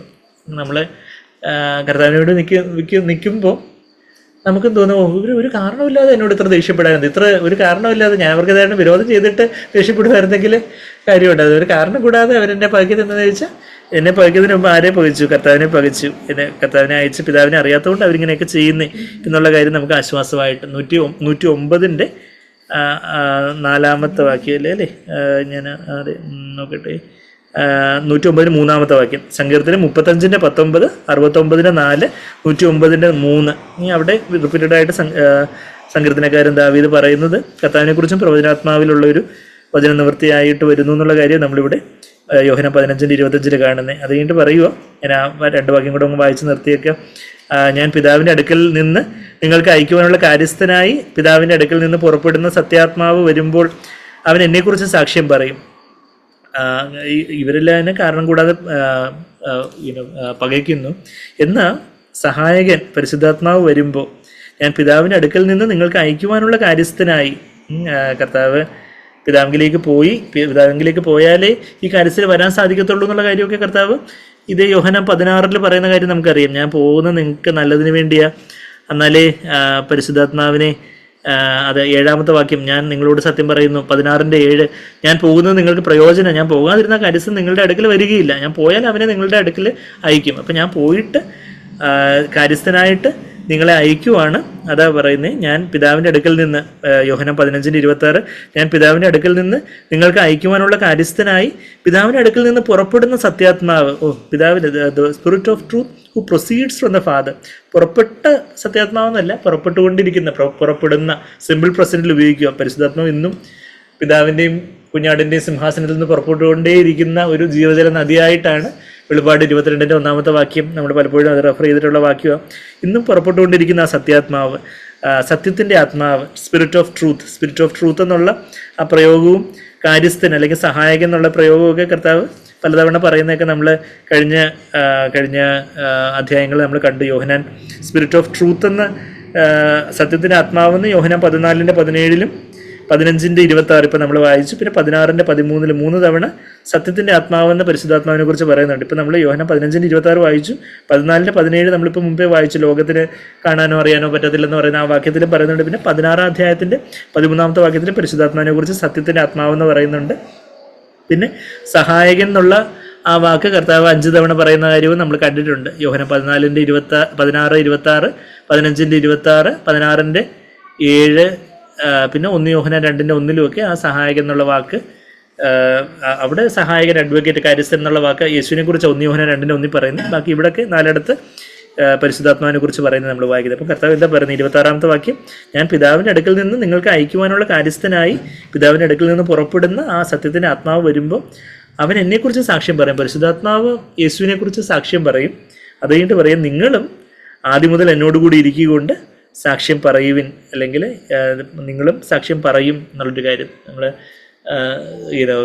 സാക്ബറിൻ്റെ ആ ഒരു വേഴ്സ് ബൈ വേഴ്സിലും ത്രൂ ദ ബൈബിളിലും ഒക്കെ സാക്ബർ ഈ ഒരു വചനം പറഞ്ഞുകൊണ്ട് പറയുന്ന ഒരു കാര്യമുണ്ട്. അതായത് നമ്മൾ കർത്താവിനെ കുറിച്ച് സാക്ഷ്യം പറയുമ്പം നമ്മുടെ കൂടെ സാക്ഷ്യം പറയുന്ന ആരാന്ന് ചോദിച്ചാൽ പരിശുദ്ധാത്മാവ് സാക്ഷ്യം പറയുന്നത്. അതാ നമ്മളോട് വായിക്കുന്നത്. പരിശുദ്ധാത്മാവ് സാക്ഷ്യം പറയും, നിങ്ങൾ സാക്ഷ്യം പറയും. അപ്പം നമ്മൾ സാക്ഷ്യം പറയുമ്പം, അത് നമ്മളൊരു വചനം പറയുമ്പം, നമ്മളൊരു സാക്ഷ്യം പറയുമ്പം, നമ്മൾ മറ്റുള്ളവരോട് കർത്താവിനെ കുറിച്ച് പറയുമ്പം നമ്മൾ മാത്രം പറഞ്ഞുകൊണ്ടിരുന്നൊരു കാര്യമില്ല. പരിശുദ്ധാത്മാവും കൂടെ നമ്മളിലൂടെ അവരുടെ ഹൃദയത്തിൽ ആ പരിശുദ്ധാത്മാവ് അവരെ ബോധ്യപ്പെടുത്തുമോ, ഇത് ഇയാൾ പറയുന്ന ഒരു മനുഷ്യൻ്റെ വാക്കല്ല, ഇത് ദൈവത്തിൽ നിന്നുള്ളൊരു സാക്ഷ്യമാണ്, ദൈവത്തിൽ നിന്നുള്ളൊരു വചനമാണെന്ന് പരിശുദ്ധാത്മാവും കൂടെ സാക്ഷ്യപ്പെടുത്തുമ്പോൾ അവർക്കൊരു പാപബോധവും മാനസാന്തരവും, അവർക്ക് ആ വചനത്തിൻ്റെ പ്രയോജനവും കാര്യങ്ങളും ഒക്കെ കിട്ടുന്നു എന്നുള്ളൊരു കാര്യം. അപ്പോൾ യഥാർത്ഥത്തിൽ ആ ഒരു ഡബിൾ ടെസ്റ്റിമണി, ഡബിൾ ടെസ്റ്റിഫൈങ്, നിങ്ങൾ പരിശുദ്ധാത്മാവിനെ കുറിച്ച് സാക്ഷ്യം പറയും, നിങ്ങളും എന്നെക്കുറിച്ച് സാക്ഷ്യം പറയും. എന്താ പറയുമെന്നാണ് മലയാളത്തിൽ എഴുതിയിരിക്കുന്നത്. യു വിൽ ടെസ്റ്റിഫൈ ഓൾസോ എന്ന് ഇംഗ്ലീഷിൽ എഴുതിയിരിക്കുന്നത്. നിങ്ങൾ സാക്ഷ്യം പറയും. അപ്പം പരിശുദ്ധാത്മാവ് സാക്ഷ്യം പറയാൻ, പരിശുദ്ധാത്മാവ് യേശുവിനെ കുറിച്ച് സാക്ഷ്യം പറയാൻ ഏറ്റവും ഉദ്യുക്തരാണ്, ഏറ്റവും ആവേശത്തോടെ ഈഗറായിട്ടിരിക്കുകയാണ്. യേശുവിനെ കുറിച്ച് എവിടെയും യേശുവിനെ കുറിച്ച് സാക്ഷ്യം പറയാൻ, യേശുവിൻ്റെ നാമം ഉയർത്തുവാൻ പരിശുദ്ധാത്മാവ് ഏറ്റവും ആവേശത്തോടെ ഉത്സാഹത്തോടെ ആയിരിക്കുന്നു. നമ്മളും പരിശുദ്ധാത്മാവിൻ്റെ ഒഴുക്കിനനുസരിച്ച് നമ്മൾ നീങ്ങുന്നവരാണെങ്കിൽ ഒരു അവസരത്തിൽ, നമുക്ക് കിട്ടുന്നൊരു അവസരത്തിൽ ഒരു ട്രാക്റ്റ് കൊടുക്കാനോ അല്ലെങ്കിൽ കർത്താവിനെ കുറിച്ചൊന്ന് പറയാനോ അല്ലെങ്കിൽ നമുക്ക് ടെസ്റ്റിമണി പറയാനുള്ള സമയത്തൊന്ന് ഇങ്ങനെ നമുക്ക് ടെസ്റ്റിമണി പറയാൻ സാക്ഷ്യം പറയാനുള്ള സമയത്ത് ഓരോരുത്തരെ കുത്തിപ്പൊക്കാതെ പരിശുദ്ധാത്മാവ് സാക്ഷ്യം പറയാൻ ഉത്സാഹത്തോടിരിക്കും. അപ്പം നമ്മളും കൂടെ ഒന്ന് ഉത്സാഹിച്ച് പരിശുദ്ധാത്മാവ് നമ്മളെ അങ്ങ് സഹായിക്കും. നമ്മൾ വാ തുറക്കുമ്പോൾ നമ്മൾ ഞാൻ വാ തുറന്ന എന്തെങ്കിലുമൊക്കെ തെറ്റു നമ്മുടെ പുതിയ സൗകര്യങ്ങളൊക്കെ അങ്ങനെ ആയിരിക്കും വരുന്നത്. ഞാൻ വാ തുറന്ന സാക്ഷ്യം പറയാൻ നിന്നാൽ എന്തെങ്കിലുമൊക്കെ എനിക്ക് സ്പെല്ലിംഗ് മിസ്റ്റേക്ക് വരുമോ, അല്ലെങ്കിൽ എനിക്ക് വാക്കുകൾ കിട്ടാതെ വരുമോ, ഒന്നുമില്ല. നമ്മൾ വാ തുറന്നാൽ മതി. വാ തുറക്കുമ്പോൾ ഇങ്ങനെ പത്രോസ് വാ തുറന്ന് അവരോട് സംസാരിച്ചു എന്നൊക്കെ നമ്മൾ അപ്പോസ്തലപ്രവൃത്തി 10 വായിക്കുന്നുണ്ട്. വാ തുറക്കാതെ ആരെങ്കിലും സംസാരിക്കും നമ്മൾ വരിക്കും. പക്ഷേ നമുക്ക് നമ്മളുടെ അനുഭവത്തിൽ നിന്ന് നമുക്കറിയാം, നമ്മൾ കർത്താവിന് വേണ്ടി വാ തുറക്കുമ്പോൾ കർത്താവിനെ നമുക്ക് ആ വചനങ്ങൾ തരും, കർത്താവിനെ നമ്മളെ സഹായിക്കും. അതാ പരിശുദ്ധാത്മാവ് കർത്താവിനെ സാക്ഷ്യപ്പെടുത്താനായിട്ട്, കർത്താവിനെ ഉയർത്താനായിട്ട് ഏറ്റവും ഉത്സാഹത്തോടായിരിക്കുന്നു. നമ്മളും കർത്താവിനോടുകൂടെ ആയിരിക്കുന്നവരാണെങ്കിൽ ഈ പരിശുദ്ധാത്മാവിൻ്റെ ഒഴുക്കിനനുസരിച്ച് യേശുവിനെ സാക്ഷിക്കുവാനും നമ്മൾ ഉത്സാഹമുള്ളവരായിരിക്കും. അപ്പോൾ ഇന്ന് നമ്മൾ പല കാര്യങ്ങളും നമ്മൾ കണ്ടു. ആമുഖമായിട്ട് മുമ്പ് മുന്തിരിവള്ളിയിൽ വസിക്കുന്ന കാര്യം, നമ്മൾ കർത്താവിൽ വസിക്കുമ്പോൾ കർത്താവ് നമ്മളിൽ വസിക്കുന്ന കാര്യമൊക്കെ നമ്മൾ കണ്ടു. പിന്നീട് നമ്മൾ പ്രാണനെ കൊടുത്ത് സ്നേഹിക്കുന്നതിൻ്റെ കാര്യമൊക്കെ ഒന്ന് ഓടിച്ച് കണ്ടു.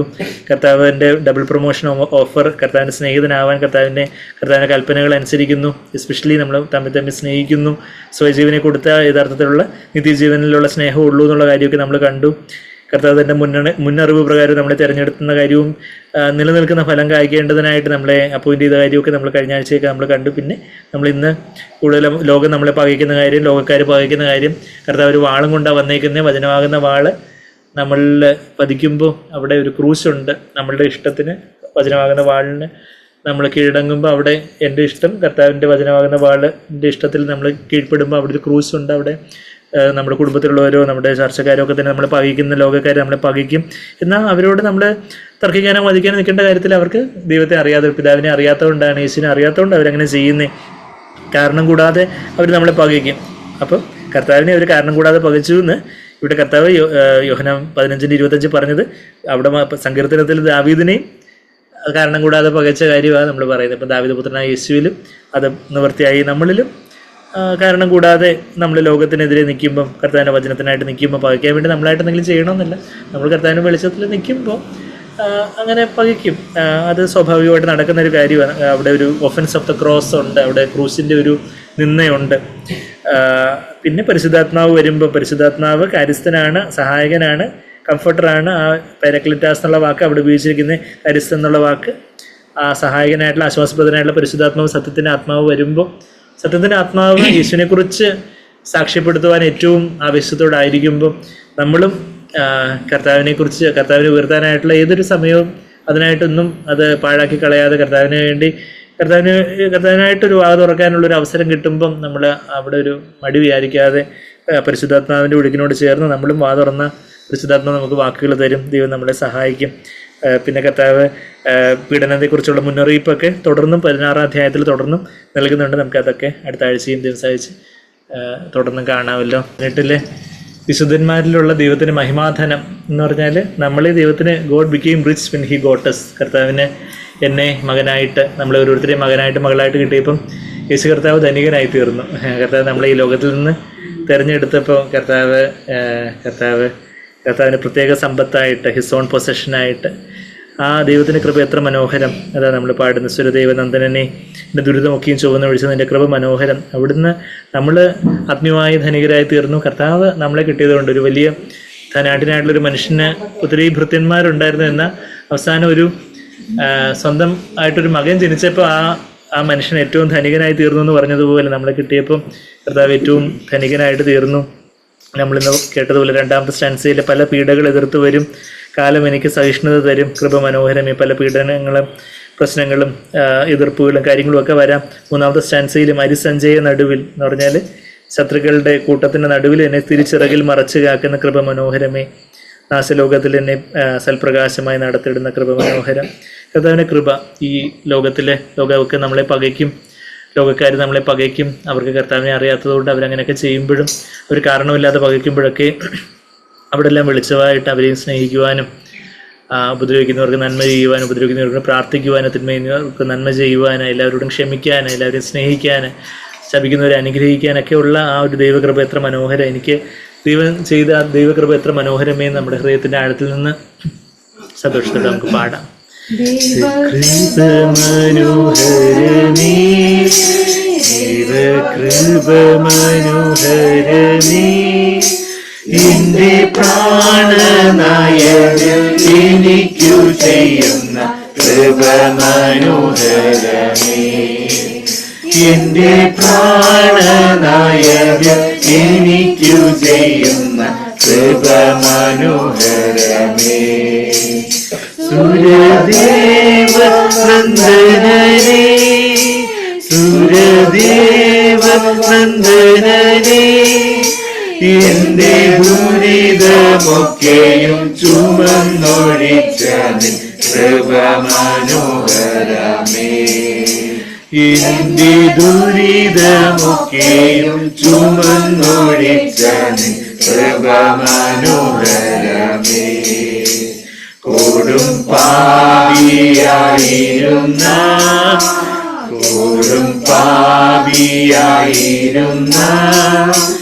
എന്റെ കഠിന പാപങ്ങൾ മോചനം ചെയ്ത കൃപ മനോഹരമേ എന്റെ കഠിന പാപങ്ങൾ മോചനം ചെയ്ത കൃപ മനോഹരമേ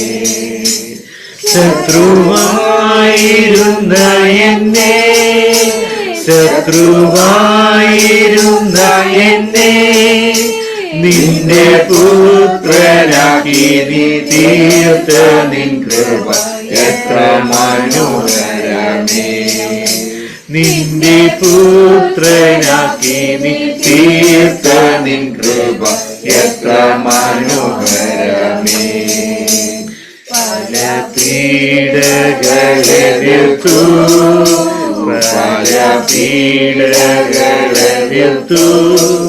വരും കാലമെനിക്കും സഹിഷ്ണുത തരും കൃപ മനോഹരമേ വരും കാലമെനിക്കും സഹിഷ്ണുത തരും കൃപ മനോഹരമേ ബലഹീനനാകുമെന്നിൽ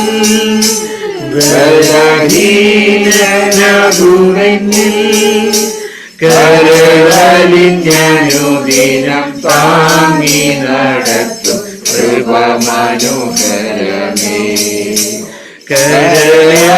കരളിഞ്ഞനുദിനം താങ്ങി നടത്തും കൃപ മനോഹരമേ നാശലോകം തന്നിലെന്നെ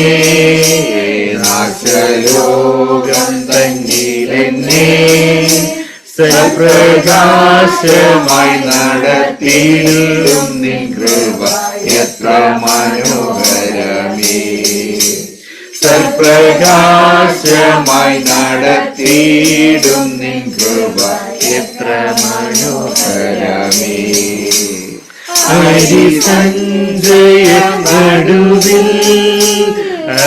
ഹരിസഞ്ജയ നടുവിൽ എന്നെ തിരുച്ചിറകുള്ളിൽ മറച്ചു കാക്കുന്ന കൃപ മനോഹരമേ എന്നെ തിരുച്ചിറകുള്ളിൽ മറച്ചു കാക്കുന്ന കൃപ മനോഹരമേ ചതി നിറഞ്ഞ ലോകമതിൽ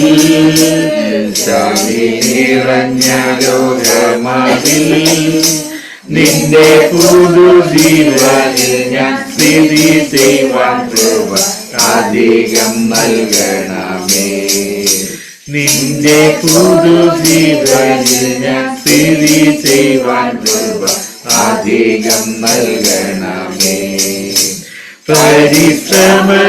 പരിശ്രമത്തിനാലെയൊന്നും